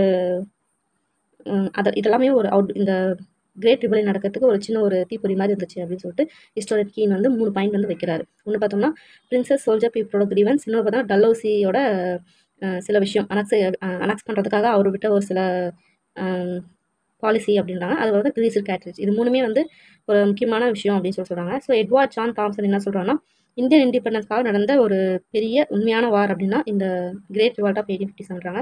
ஸோ விடி சவாக்கர் நம்ம ஏற்கனவே பார்த்தோம். அவரோட புக் வார் ஆஃப் இந்தியன் இண்டிபெண்டன்ஸில் 1909 என்ன மென்ஷன் பண்ணியிருக்காருன்னா பிரிட்டிஷ் வந்து இது ஜஸ்ட் மியூட்டின்னு சொல்லலாம். பட் இது பார்த்தோம்னா எப்படி அமெரிக்கா வந்து எப்படி இண்டிபெண்டன்ஸ்க்காக அவங்க போராடினாங்களோ அந்தளவுக்கு ஒரு பெரிய வார் தான் இந்த கிரேட் ரிவால்ட் அப்படின்னு சொல்லிட்டு அவர் மென்ஷன் பண்ணுறாரு விடி சவாக்கர். இதே மாதிரி இன்னும் என்ன சொல்லியிருப்பாருன்னா கிரேட் ரிவால்ட்டுக்கு 1806 நடந்த வேலூர் மியூட்டினி பார்த்தோம்னா ஒரு ப்ரொடியூசர் மாதிரி சொன்னாங்க, ஒரு முன்னோடி அப்படின்னு சொல்லிட்டு சொன்னார். ஸோ அதாவது அந்த டைமில் இங்கிலீஷ் எஜுகேட்டட் பீப்புள் வந்து ரிபல்லியனில் வந்து எதுவுமே இது பண்ண மாட்டாங்க, எதுவுமே வந்து அவங்க கண்டுக்க மாட்டாங்க. அப்படின்றனால இது வந்து first war of Indian independence அப்படின்னு சொல்லிட்டு சொல்கிறாங்க. ஸோ அதாவது அந்த டைமில் பார்த்தீங்கன்னா வெஸ்டர்ன் ஐடியாஸ் வந்து கொஞ்சம் கொஞ்சமாக பரவிட்டு இருக்கும். எல்லாருமே வந்து இங்கிலீஷ் இதை எடுத்து படிக்கிறது. ஸோ அந்த டைமில் பெரிய பெரிய ஜமீன்தார்ஸ்லாம் வந்து படிப்பாங்க இல்லையா? ஸோ அவங்களாம் வந்து இதில் ஈடுபட்டிருக்க மாட்டாங்க. ஜஸ்ட் வந்து கீழ்மட்டத்தில் ரொம்ப கஷ்டப்படுற பிரின்சஸ்ங்களாம் இருப்பாங்க இல்லையா? ஃபார் எக்ஸாம்பிள் வந்து ராணி லட்சுமிபாய் எடுத்துக்கிட்டோம்னா அவங்களுக்கு வந்து பையன் இல்லை அப்படின்றதுனால வந்து அவங்களோட லேண்ட் வந்து அவங்க பறிச்சுருவாங்க. ஸோ இதெல்லாம் வந்து அவங்களுக்கு ஒரு அவமானம் மாதிரி தானே. ஸோ இந்த மாதிரி அதால் பாதிக்கப்பட்டவங்க இவங்க எல்லாம் சேர்ந்து தான் வந்து இந்த ரிவால்ட் வந்து ஆரம்பிப்பாங்க. ஸோ மற்றபடி பார்த்தோம்னா இங்கிலீஷ் மூலிமா இங்கிலீஷ்காரங்க மூலிமா ரொம்ப ஒரு ப்ராஃபிட் அனுபவிக்கிற ஆளுங்க ஜமீன்தார்ஸ், மணிலண்டர்ஸ் இவங்கெல்லாம் யாருமே அதில் ஈடுபடல. ஸோ இருந்தாலுமே பார்த்தோம்னா இது first war of Indian independence தான் அப்படின்னு சொல்லிட்டு சொல்கிறாங்க. ஸோ இனிஷியலாக இது பார்த்தோம்னா பெங்காலில் ஒரு மியூட்டினியாக வந்து ஆரம்பிச்சிச்சு சிப்பாய்ஸ் நடுவில். அப்புறமேட்டு பார்த்தோம்னா ஒவ்வொரு இந்தியன் பார்ட்ஸ்க்கு கொஞ்சம் கொஞ்சமாக சிவிலியன்ஸ் நடுவுலையும் பீசன்ஸ் நடுவுலையும் பரவ ஆரம்பிச்சிருக்கு அப்படின்னு சொல்கிறாங்க. ஸோ ஈவெண்ட்ஸ் அந்த 1857 58க்கு நடுவில் நடந்த அந்த முக்கியமான இதுக்கு என்னென்ன ரீசன் அப்படின்னு சொல்கிறாங்க. ஸோ ஃபஸ்ட்டு பார்த்தோம்னா first major revolt of armed forces accompanied civilian rebellions. அதாவது நம்ம பார்த்தோம் வேலூர் ரிவால்ட்டில் பார்த்தோம்னா வெளியே வந்து எந்த ஒரு ஹெல்ப்புமே வரல, ஜஸ்ட் அந்த சிப்பாய்ஸ்குள்ளே முடிஞ்சிச்சு அப்படின்னும். ஆனால் இது பார்த்தோம்னா சிவிலியன் மக்களும் அங்கே இருந்தவங்க எல்லாருமே பார்த்தோம்னா ஆர்ம்டு ஃபோர்ஸஸ் இது எல்லாமே யூஸ் பண்ணி அவங்க போய் சண்டை போட்டால் ஃபஸ்ட்டு ஒரு மேஜர் ரிவால்ட் அப்படின்றாங்க. அதே மாதிரி ரிவால்ட் பார்த்தோம்னா 2 பக்கம் இருந்துமே வயலன்ஸ் வந்து நிறையாவே இருந்துச்சு அப்படின்ற மாதிரி சொல்கிறாங்க. அதாவது எதிர்பார்க்காத ஒரு இது அந்த மாதிரி இருந்தாங்க. அதே மாதிரி இந்த ரிவால்ட் மெயினாக பார்த்தோம்னா இந்த ரிவால்ட் தான் ஈஸ்ட் இந்தியா கம்பெனியை வந்து முடிச்சுட்டு பிரிட்டிஷ் கிரவுன் வந்து இந்தியாக்குள்ளார வந்து இது கவர்ன் பண்ணுறதுக்கு ஒரு முக்கியமான ஒரு ரிவால்ட் வந்து தான். அதாவது ஜஸ்ட் வந்து இப்போ ஃபார் எக்ஸாம்பிள் பிரிட்டிஷில் பார்த்தோம்னா ஒரு கம்பெனி, ஒரு செட் ஆஃப் கம்பெனி பார்த்தோம்னா EIC அப்படின்னு சொல்லிட்டு வந்து அவங்கள அனுப்பி நீங்கள் போய் கவர்ன் பண்ணுங்கன்னு இந்தியாவுக்கு அனுப்புகிறாங்க. ஸோ இந்த ரிவால்ட்டுக்கு அப்புறம் அந்த EIC வந்து ஃபுல்லாக என் பண்ணிவிட்டு இந்த கம்பெனியே தூக்கிட்டு கவர்ன் பண்ணுறாங்களே பிரிட்டிஷ் கிரவுன் அந்த லைக் எலிசபெத் இருக்காங்கன்னு வச்சுக்கோங்க. அவங்களே டைரெக்டாக வந்து இந்த கவர்மெண்ட் இந்தியா சப்கான்டினென்ட்டை பார்த்தோம்னா அவங்க கையில் வந்து எடுத்து அவங்க வந்து நடத்துகிற மாதிரி வந்து ஒரு வழிவகை செஞ்சது தான் இந்த ரிவால்ட் தான். ஸோ இந்த மாதிரி வந்து சொல்கிறாங்க மெயினாக என்ன நடந்துச்சு அப்படின்ற மாதிரி நடந்ததுக்கு. ஸோ அதேமாதிரி காசஸ் வந்து சொல்கிறாங்க ஏதாவது இது நடந்துச்சு அப்படின்னு சொல்லிட்டு first annexation policy of British India நம்ம முன்னே பார்த்தோம். 1840s 1850s பார்த்தோம்னா நிறைய டெரிட்டரிஸ் பார்த்தோம்னா 2 மேஜர் பாலிசி ஃபாலோ பார்த்தோம்னா அனக்ஸ் பண்ணுவாங்க, எல்லாமே வந்து இணைப்பாங்க பிரிட்டிஷ் கூட. ஸோ அது என்னென்னு பார்த்தோம்னா ஃபஸ்ட்டு டாக்டரின் ஆஃப் பேரமௌண்டசி அப்படின்னு ஒன்று, டாக்டரின் ஆஃப் லாப்ஸ்னு. ஸோ டாக்டரின் ஆஃப் பேரமௌண்டசி அப்படின்னு என்னென்னு பார்த்தோம்னா பிரிட்டிஷ் வந்து தாங்களே பார்த்தோம்னா எல்லாத்துக்கும் அவங்க தான் சுப்பீரியர் அத்தாரிட்டி அப்படின்னு சொல்லிட்டு நேட்டிவ் ரூலர்ஸ்லாம் வந்து இந்த ஏரியா வந்து பார்த்துக்கிறதுக்கு தகுதி இல்லை, ஆனால் நாங்களே பார்த்துக்குறோம் அப்படின்னு சொல்லிட்டு இவங்க வந்து கைப்பற்றுறது அந்த இடத்த. இந்த மாதிரியும் அதே மாதிரி சப்போஸ் அந்த இடத்துல ரூல் பண்ணுறவங்களுக்கு மேல் ஹேர் அதாவது வாரிசு இல்லை, அது வந்து பையன் வாரிசு அந்த மாதிரி இல்லை அப்படின்னு சொன்னோம்னா அந்த டெரிட்டரி வந்து லேப்ஸ் அப்படின்னு சொல்லிட்டு பிரிட்டிஷ் என்ன பண்ணாங்க, அந்த ரூல் அது இறந்து பண்ணோடனே வாரிசு இல்லாத அந்த இடத்த வந்து கைப்பற்றிடுது. இந்த மாதிரியாக சத்தாரா, சாம்பல்பூர், பஞ்சாப்ல ஒரு பகுதி, ஜான்சி, நாக்பூர் இது எல்லாமே பார்த்தோம்னா அனக்ஸ் பண்ணிப்பாங்க. ஸோ இது ஒரு மெயின் ரீசன். அதுக்கடுத்து டெரிட்டரியல் அக்ராடைஸ்மெண்ட் அதுனா அவுத் அண்ட் ஜான்சி இது எல்லாமே பார்த்தோம்னா டல்ஹௌசி என்ன பண்ணுவோம் டாக்டர் லேப்ஸ் மூலிமா அனக்ஸ் பண்ணிப்பாரு. அது மட்டும் இல்லாமல் அந்த டைமில் நானா சாஹிப் இருப்பார். அந்த நானா சாஹிப் வந்து அவர் வந்து என்ன பார்த்தோம்னா பெஷ்வா லாஸ்ட் பெஷ்வாவோட அடாப்டர்ஸ் தான் இந்த நானா சாஹிப். அவருக்கு பார்த்தோம்னா கொடுக்க வேண்டிய அந்த இதுக்கு வந்து கொடுக்க மாட்டார், பென்ஷன் கொடுக்க மாட்டார். அவர் வந்து அது மட்டும் இல்லாமல் ரொம்பவே அவர் வந்து அசிங்கப்படுத்துவார். இதுவும் வந்து ஒரு ரீசன் மாதிரி அவர் வந்து அதில் போய் கலந்துக்கிறதுக்கு ஒரு ரீசன். நெக்ஸ்ட் பார்த்தா இனாம் கமிஷன் 1852 பார்த்தோம்னா பாம்பே கவர்மெண்ட் வந்து அப்பாயிண்ட் பண்ணுவாங்க இனாம் கமிஷன் 1852. இதில் என்ன பண்ணுவாங்கன்னா to enquire into cases of land held rent free without authority more than 20,000 estates are confiscated. அதாவது ரெண்ட் ஃப்ரீயாக வந்து ஒரு சில லேண்டில் வந்து போயிட்டுருக்கு, ரெண்ட் கொடுக்காம அவங்க பாட்டு அதை விவசாயம் பண்ணிட்டு இருக்காங்க, அத்தாரிட்டி கிட்ட எந்த ஒரு பெர்மிஷனும் வாங்காமனா அந்த எஸ்டேட் அப்படியே வந்து வாங்கிக்கிறது. அந்த மாதிரி கிட்டத்தட்ட 21,000 எஸ்டேட் வந்து அவங்க கிட்ட இருந்து பறிமுதல் செய்கிறாங்க. ஸோ 1850 இனாம் கமிஷன் அப்படின்றத ஆரம்பித்து 1852 பாம்பே கவர்மெண்ட் என்ன பண்ணுறாங்க. ஸோ இது ஒரு ரீசன். நெக்ஸ்ட் பார்த்தோம்னா இது பர்டிகுலராக அவுத் அப்படின்ற இடத்த வந்து ரொம்பவே அஃபெக்ட் பண்ணுறது அப்படின்னு சொன்னாங்க. ஸோ இதனால் பிரிட்டிஷ்க்கு எகேன்ஸ்டாக அவங்க திரும்ப ஆரம்பிக்கிறாங்க. அது மட்டும் இல்லாமல் அவுட்டில் ஆயிரக்கணக்கான இன்ஹாபிட்டன்ஸ் எல்லாருமே பார்த்தோம்னா ஒரு ராயல் பேட்ரனேஜ் ட்ரேடர்ஸ் இவங்கெல்லாம் என்ன இந்த மாதிரி நிறைய பேர் இருந்தாங்க. அவங்களாம் என்னென்னு பார்த்தோம்னா அந்த டைமில் ராஜா இவங்கெல்லாம் ராயல்ஸ்லாம் இருப்பாங்களே அவங்களுக்குலாம் தனித்துவமான ட்ரெஸ்ஸஸ் அப்புறம் ஆர்னமெண்ட்ஸு ஜுவல்ஸ் இதெல்லாம் தயாரிக்கிறவங்க இவங்க இந்த மாதிரி வந்து நிறைய பேர் அங்கே இருக்காங்க. அவுத் அப்படின்ற இடத்துல தான் அங்கே தான் வந்து இருக்கிறாங்க. ஸோ இப்போது பிரிட்டிஷ் வந்ததுக்கப்புறம் வெஸ்டர்ன் ஐடியாஸ் வந்து பரவ ஆரம்பிக்குது. அதில் பார்த்தோம்னா ஜுவல்ஸ்லாம் நிறையலாம் போட மாட்டாங்க. ஜஸ்ட் பார்த்தோம்னா பேண்ட் ஷர்ட் இந்த மாதிரி நார்மலான ஒரு இதுக்கு வந்துருவாங்க. ஸோ இதனால் பார்த்தோம்னா அவங்களோட வாழ்வாதாரம் எல்லாத்தையுமே வந்து இழக்கிறாங்க அவுதில் இருக்க அந்த ட்ரேடர்ஸ் இங்கே எல்லாருமே. ஸோ இது வந்து ஒரு காரணமாகவும் இருக்குது. அது மட்டும் இல்லாமல் டல்ஹவுசியோட எக்ஸ்பேன்ஷனிஸ்ட் பாலிசி வந்து நிறைய பேருக்கு கஷ்டத்தை கொடுக்குது அப்படின்னு சொல்லிட்டு சொல்கிறாங்க. ஸோ இது எல்லாமே ஒரு காரணமாக வந்து சொல்கிறாங்க. அதுமாதிரி oppressive land revenue system, land revenue தான் மெயினான ஒரு ரீசனே எடுத்துக்கலாம். லேண்ட் ரெவன்யூ அதிகப்படுத்துகிறாங்க. இந்தியன் ரூலர்ஸ் கலெக்டட் டேக்ஸ், அதாவது அந்த டைமில் முகல் எம்பையர் அந்த மாதிரி இருக்காங்கன்னா லேண்ட் வந்து பார்த்தோம்னா சப்போஸ் அங்கே விளைச்சல் இல்லைன்னு சொன்னோம்னா அவங்க வந்து அதை ஃபோர்ஸ் பண்ண மாட்டாங்க. உங்களால் எவ்வளோ முடிஞ்சோ அந்த அளவுக்கு மட்டும் டேக்ஸ் வாங்கிட்டு போவாங்க. பட் வந்து பிரிட்டிஷ்காரங்க என்ன பண்ணுவாங்கன்னா அந்த மாதிரி பண்ணாமல் இவ்வளோ தொகைனா நீ எவ்வளோ நீ கல்டிவேட் பண்ணாலுமே இவ்வளோ அமௌண்ட் 1000 rupees நீ கட்டி ஆகணும்னா 1000 rupees நீ கடன் வாங்கியாச்சு கட்டணும் அப்படின்னு சொல்லிட்டு அந்த டேக்ஸாக பார்க்காம ரெண்ட் மாதிரி பார்க்க ஆரம்பிக்கிறாங்க. ஸோ ரெண்ட்னா கண்டிப்பாக 1000 ரூபா எவ்வளோ கஷ்டமாக இருந்தாலும் கட்டிக்கலாம் இல்லையா. ஸோ அந்த மாதிரி பண்ண ஆரம்பிச்சாங்க. இது ஒரு காரணம். அதே மாதிரி அக்ரிகல்ச்சர் ப்ராடக்ட் பார்த்தோம்னா ஒரு 19th century first of 19th centuryல கிராஷ் ஆக ஆரம்பிச்சிச்சு. ஏன்னா பார்த்தோம்னா அப்போ அந்த டைமில் பார்த்தோம்னா எல்லாமே ஒரு லோ காஸ்ட்டில் வந்து வாங்குறது, எக்ஸ்போர்ட் பண்ணுறது பார்த்தோம்னா அதிகமாக இது பண்ணிக்கிட்டு நிறைய இதில் பண்ணுறது அந்த மாதிரிலாம் நிறைய விஷயம் வந்து பண்ண ஆரம்பிக்கிறாங்க பிரிட்டிஷ்காரங்க. ஸோ இதனால் பார்த்தோம்னா நிறைய வந்து பாதிக்கப்படுறாங்க. கிராஷ் ஆகுதுன்னு என்ன அர்த்தம், எல்லாமே குறைய ஆரம்பிக்குது, ரொம்ப ஒரு கீழ்மட்ட லெவலுக்கு போக ஆரம்பிக்குது. இது ஒரு காரணம். அதேமாதிரி அந்த டைமில் டெக்ஸ்டைல் இண்டஸ்ட்ரி பார்த்தோம்னா அவங்க இண்டஸ்ட்ரியலைஸ் பண்ணியிருப்பாங்க. ஸோ இண்டஸ்ட்ரியலைஸ் பண்ணதுனால நிறைய காட்டன் இந்த ட்ரெஸ்ஸு நெய்கிறவங்க இவங்களுக்கு எல்லாத்துக்குமே பார்த்தோம்னா இதுவும் அக்ரிகல்ச்சர் ப்ராடக்ட் தானே, காட்டன் ஜூட் இது எல்லாமே. ஸோ இது வந்து பாதிக்கப்படுது. இன்னும் நிறைய விஷயம் நடக்குது. ஸோ அதே மாதிரி பார்த்தோம்னா இந்த மாதிரி இவங்களோட ஆட்சியில் இந்த கலோனியல் ஈஸ்ட் இந்திய காலனி இவங்க ஆட்சியில் பார்த்தோம்னா சிறு குறு விவசாயிகள் இவங்க எல்லாருமே பார்த்தோம்னா ரொம்பவே கஷ்டப்படுறாங்க. மெயினான காரணமும் இதுதான் அப்படின்னு சொல்கிறாங்க. ஸோ நெக்ஸ்ட் பார்த்தோம்னா alienation of Muslim aristocracy and intelligentsia. Muslim பார்த்தோம்னா பப்ளிக் சர்வீஸ் பண்ணுறதுல வந்து அவங்க அதை டிபெண்ட் பண்ணி தான் அவங்களோட வாழ்வாதாரமே இருந்துச்சு. கம்பெனி ரூல் வரதுக்கு முன்னாடி என்ன பண்ணுவாங்கன்னா இந்த மெயினாக இந்த கேவல்ரி இது பண்ணி ஸோ மொஹல்ஸ் டைம்லாம் இந்த முஸ்லீம்ஸ் எல்லாம் நிறையா சீஃப்ஸாக இருந்தது எல்லாமே இவங்க தானே. ஃபார் எக்ஸாம்பிள் வந்து ஹைதர் அலி கிட்ட சையது, நெக்ஸ்ட்டு இப்போ பார்த்தீங்கன்னா மேக்ஸிமம் இந்த இஸ்லாம் இவங்க தான் இருந்தாங்க. ஸோ அவங்க வந்து பார்த்தோம்னா கேவல்ரியை பார்த்துக்கிறது இந்த மாதிரி சீஃப் மாதிரி ஹை இன்கம் வாங்கிட்டு இருந்தாங்க. ஸோ இவங்க வந்ததுக்கப்புறம் பிரிட்டிஷ் ரூல் வந்ததுக்கப்புறம் எல்லாத்தையுமே தூக்கி போட்டு இங்கிலீஷ்காரங்க வந்துட்டாங்க. ஸோ அப்படிங்கும்போது அவங்களுக்கு ஒரு வாழ்வாதாரம் இல்லாத மாதிரி போகுது. கம்பெனி ரூல் வரதுக்கு முன்னாடி பார்த்தோம்னா பெர்ஷியன் லாங்குவேஜ் இதெல்லாமே பார்த்தோம்னா அப்போ வந்து சான்ஸ்கிரிட்டோட பெர்ஷியன் லாங்குவேஜ் தான் வந்து ஒரு பெரிய ஒரு இதில் இருந்துச்சு. அதை இது பண்ணுறது பார்த்தோம்னா முஸ்லீம்ஸ் இவங்க தான். ஸோ கம்பெனி ரூல் வந்ததுக்கப்புறம் இங்கிலீஷ் லாங்குவேஜ் தான் பெரிய அளவுக்கு போகுது, வெஸ்டர்ன் எஜுகேஷன் தான் அதிகமாகுது. இதனால் என்ன பண்ணுறாங்கன்னா பெர்ஷியன் லாங்குவேஜ் அவங்க வந்து அப்போ அந்த டைமில் முஸ்லீம்ஸ்க்குனே ஒரு உரியதான ஒரு பெர்ஷியன் லாங்குவேஜ் எல்லாத்தையுமே அபாலிஷ் பண்ணுறாங்க. இதனால் அதை நம்பி இருந்த முஸ்லீம்க்கு வந்து நிறையா பிரச்சனையாகுது. அது மட்டும் இல்லாமல் அந்த டைமில் மேக்ஸிமம் ஆஃபீஸில் பார்த்தோம்னா இருந்தது எல்லாமே முஸ்லீம்ஸ் தான் இருப்பாங்க. ஸோ இவங்க வந்ததுக்கப்புறம் பார்த்தோம்னா அவங்களோட எம்ப்ளாய்மெண்ட்டும் நிறையவே கம்மியாகுது. ஸோ இதனால் முஸ்லீம்ஸ் வந்து இவங்களுக்கு எகென்ஸ்டாக வராங்க அப்படின்னு சொல்கிறாங்க. அதே மாதிரி next religious sentiment act of 1856 படி high caste men as sepoys in Bengal army stipulated future recruitment give up martial careers other caste. அதாவது ஆக்ட் ஆஃப் 1856 படி என்ன பண்ணுறாங்கன்னா ஐ காஸ்ட் மென் அவங்கள தான் வந்து சிப்பாய்ஸாக வந்து போட்டுக்கிறாங்க. ஸோ அதுக்கு கீழே வந்து ஒர்க் பண்ணிட்டு இருந்தவங்க எல்லாருமே வந்து பார்த்தோம்னா சோல்ஜர்ஸாக இருந்திருப்பாங்க இல்லையா, அவங்க எல்லாருக்கும் வந்து அதனால் வேலை பறி போகுது. இதனால் அந்த டைமில் சோல்ஜர்ஸ்லாம் போய் சண்டை போடுறது இந்த மாதிரியான வித்தெல்லாம் கற்று வச்சுருப்பாங்க இல்லையா. ஸோ அந்த மாதிரி விஷயத்தெல்லாம் பார்த்தோம்னா அவங்களுக்கு ஒரு அந்த ரெக்ரூட்மெண்ட் அது பண்ணுற அந்த இது சொல்லிக் கொடுத்துனே இருப்பாங்க இல்லையா, அந்த இதுவும் வந்து பறி போகுது அந்த டைமில். இது வந்து ஒரு அவங்க ரிலீஜன் வந்து அஃபெக்ட் பண்ணுற மாதிரி இருக்குது அப்படின்னு சொல்கிறாங்க. நெக்ஸ்ட் பார்த்தீங்கன்னா அபாலிஷன் ஆஃப் சதி. ஸோ வில்லியம் பெண்டிங் 1820 ராஜாராம் மோகன் ராய் வந்து என்ன பண்ணுவார்னா சதி வந்து அபாலிஷ் பண்ணிடுவாங்க. இது ஒரு ரீசன். ரிலீஜியன் சென்டிமெண்ட்டில் அவங்க இன்டர்ஃபியர் ஆகிறாங்க. விடோ ரீமேரேஜ் பார்த்தோம்னா டல்லவுஸ் 1856 வந்து பார்த்தோன்னா இது பண்ணிடுவார், பண்ணலாம் அப்படின்னு சொல்லிடுவார். அதே மாதிரி குழந்தைங்களை கொலை பண்ணுறது, பெண் குழந்தைங்களை கொலை பண்ணுறது இதையும் வந்து ப்ராஹிபிட் பண்ணுறாங்க. ஸோ இது ஆக்சுவலி மூணுமே நல்ல விஷயம். இருந்தாலுமே இது அவங்க ரிலீஜியஸ் சம்மந்தப்பட்டது இல்லையா. ஸோ அதை வந்து அவங்க வந்து பண்ணுறதுனால அது கொஞ்சம் ஒரு அவங்களுக்கு எகென்ஸ்டாக மாறுது. 1850 பார்த்தோம்னா லெக்ஸி லாக் ஆக்ட் அப்படின்றத படி பார்த்தோம்னா எல்லாருமே கிறிஸ்டினிட்டிக்கு வந்து சேஞ்ச் பண்ணுறாங்க.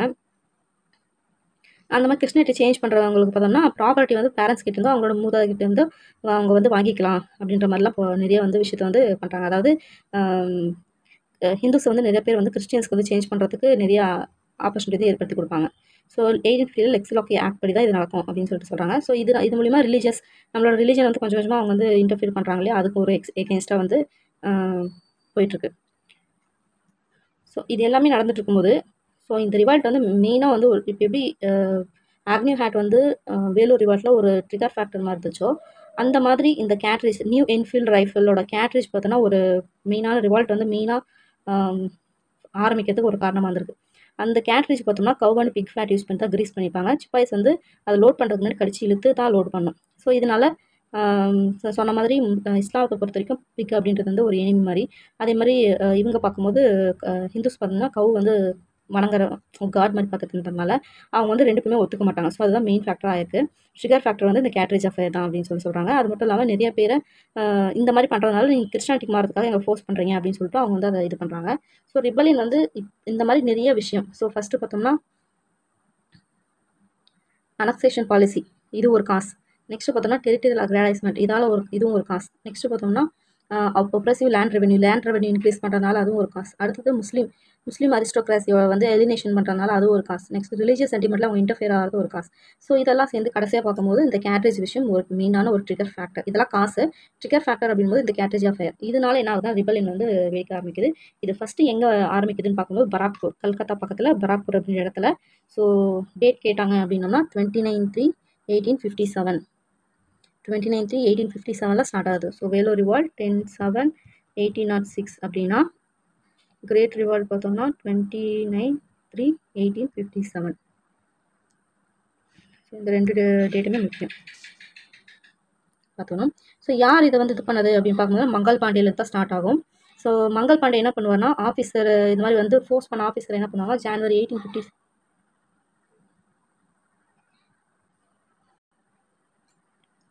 ஸோ நடக்கிறத பார்த்தோம்னா 29/3/1857 தான் பார்த்தோம்னா ரிவால்ட் நடக்குது. ஸோ அதுக்கு முன்னாடி வந்து என்ன நடக்குதுன்னு பார்த்தோம்னா ஜனவரி 1857 வாக்கில் அந்த ஆஃபீஸர் வந்து அவரை போய் ஃபோர்ஸ் பண்ணுவாங்க, போய் அந்த இதை யூஸ் பண்ண சொல்லி, கேட்ரேஜ் யூஸ் பண்ண சொல்லி. அதில் பார்த்தோம்னா கிட்டத்தட்ட 90 சிப்பாய்ஸ் இருப்பாங்க. அதில் பார்த்தோம்னா 5 பேர் மட்டும் தான் ஓகே அப்படின்னு சொல்லிட்டு அந்த ஆர்டர் வந்து ஏற்றுப்பாங்க. ஸோ அப்படின்னும் போது மே 10 பார்த்தோம்னா 3 சிப்பாய்ஸ் அவங்களுக்கு எதிராக வந்து ஃபஸ்ட்டு வந்து மங்கள் பாண்டி ஜனவரி 1857 அதனால் கொள்வார். அதுக்கடுத்து பார்த்தோம்னா மீதி இருக்கிறவங்க பார்த்தோம்னா மே 10 பார்த்தோம்னா எல்லாத்தையும் அந்த இதில் வந்து ஆஃபீஸர்ஸ் கடுப்பாய் கொண்டுட்டு அங்கே இருக்க பிரிசனர்ஸ் எல்லாத்தையும் வந்து ரிலீஸ் பண்ணுவாங்க. ஸோ இப்படி தான் வந்து ஃபஸ்ட்டு ஆரம்பிக்குது. ஜனவரி 1857 வந்து இது ஒரு மங்கள் பாண்டி வந்து ஸ்டார்ட் பண்ணுறாரு. நெக்ஸ்ட் 29/3 வந்து பிரேக் ஆகுது. மே 10 பார்த்தோம்னா அதே மாதிரி 3 சிப்பாய்ஸ் வந்து அவங்களுக்கு எதிராக ரிவால்ட் பண்ணி அவங்க எல்லாமே கொல்ல ஆரம்பிச்சு பிரிசனர்ஸ் வந்து ரிலீஸ் பண்ணுறாங்க.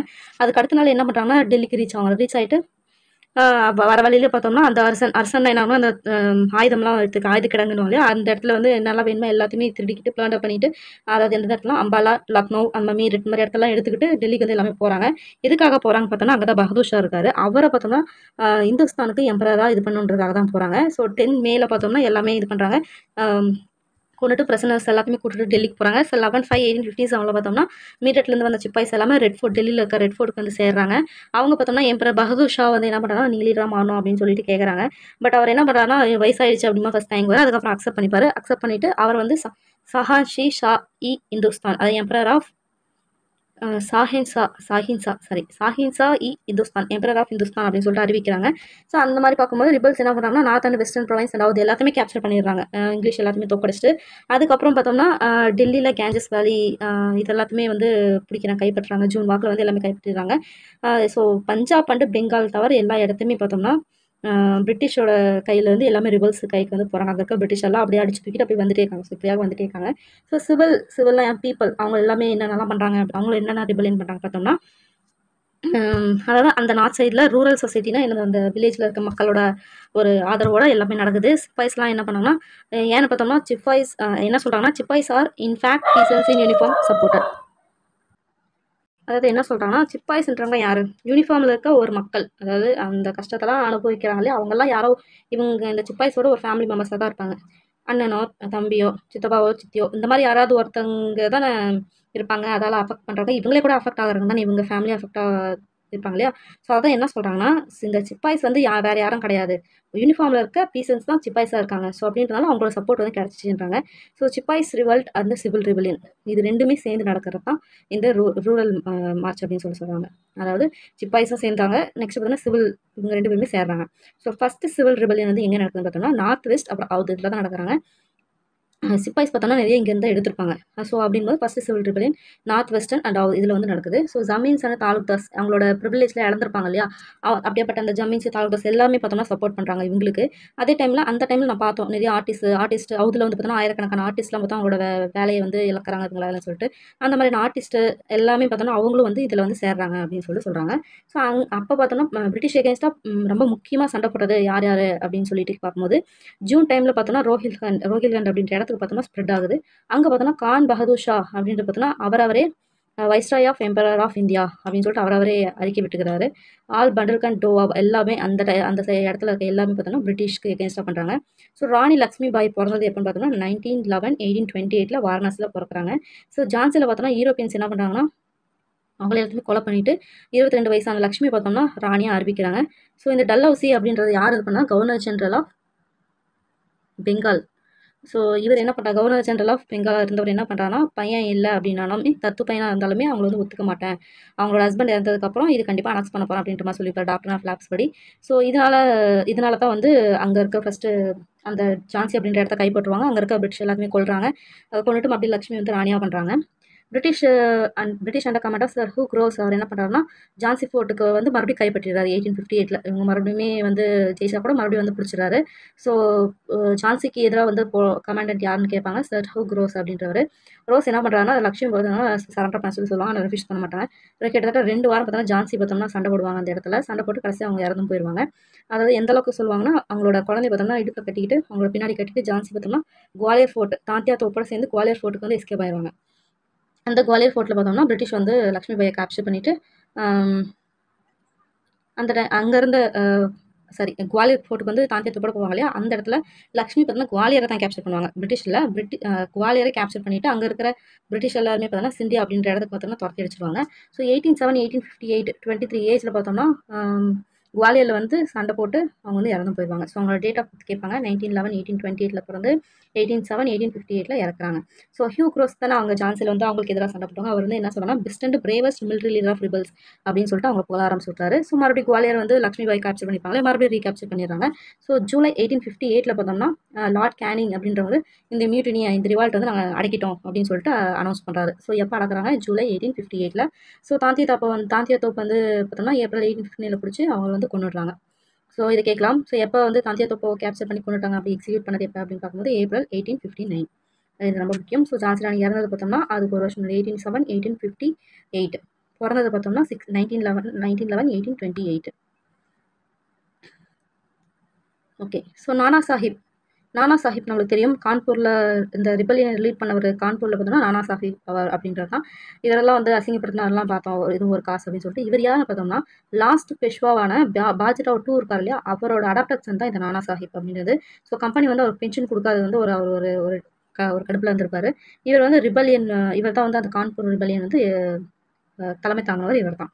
ஸோ கிட்டத்தட்ட பார்த்தோம்னா ஒரு 125 இங்கிலீஷ் விமன் அதே மாதிரி அவங்களோட குழந்தைங்க எல்லாத்தையுமே என்ன பண்ணுவாங்க, இங்கிலீஷ் ஆஃபீஸர்ஸ் எல்லாத்தையும் சேர்த்து கொன்று கிணத்துல வந்து போட்டுருவாங்க. ஸோ இது வந்து என்ன சொல்லுவாங்கன்னா கான்பூர் மசக்கர் அப்படின்னு சொல்லுவாங்க.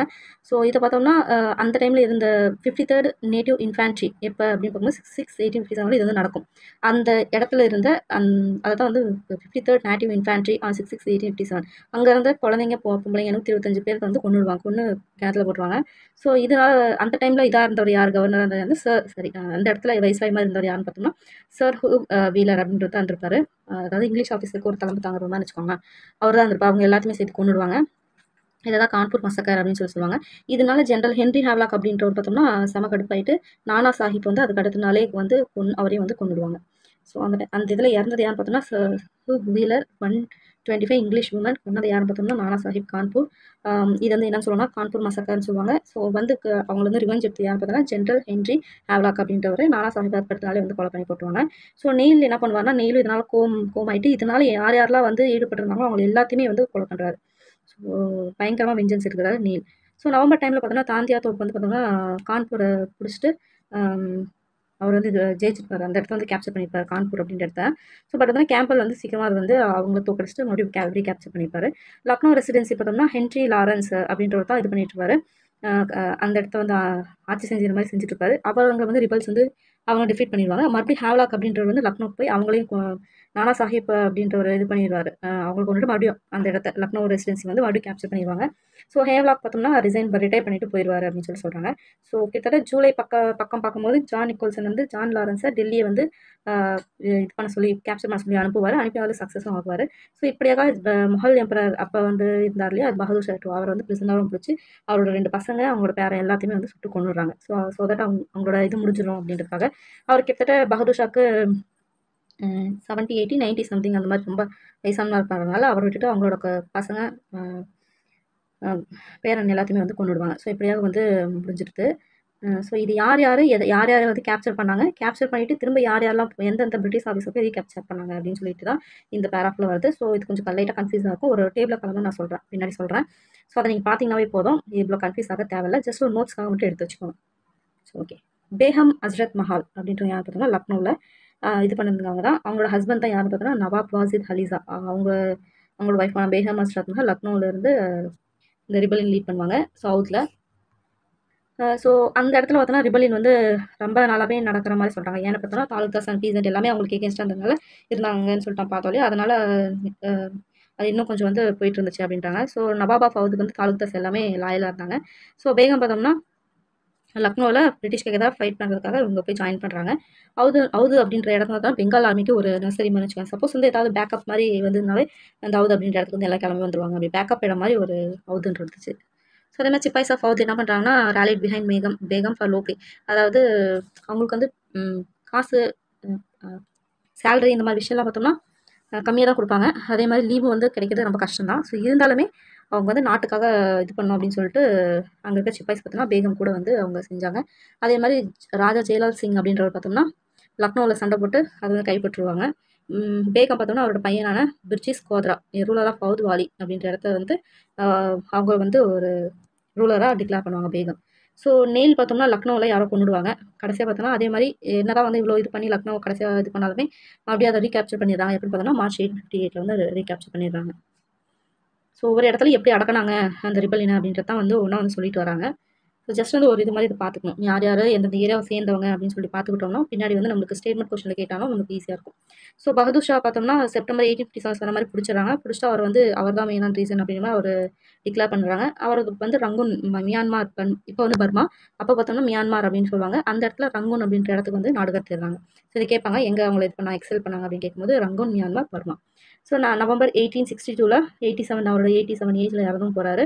அவரோட மொஹல் டைனாசிட்டி ஒரு ஃபுல் அண்ட் ஃபுல் வந்து அப்படி க்ளோஸ் ஆகிடுது. ஸோ இது வரைக்குமே இருந்துட்டு வந்தாங்க. அட்லீஸ்ட் அவங்க பையன் பேரன் பவர்லனாலும் மொஹல்ஸ் அப்படின்ற ஒரு இதில் வந்து இவங்க பேர் வாக்கில் இருந்துட்டு வந்தாங்க இல்லையா. ஸோ வந்து ஒரு ஃபுல் அண்ட் ஃபுல் பார்த்தோம்னா அஃபிஷியலாக க்ளோஸ் ஆனது இந்த இதோட க்ளோஸ் ஆயிரும். நவம்பர் 1862 அதாவது இந்த ரிவால்ட்டோட முடிஞ்சு போயிடும். ஸோ ரிபல்லியன் வந்து எப்படிலாம் சப்ரஸ் பண்ணாங்கன்னு பார்க்கலாம்.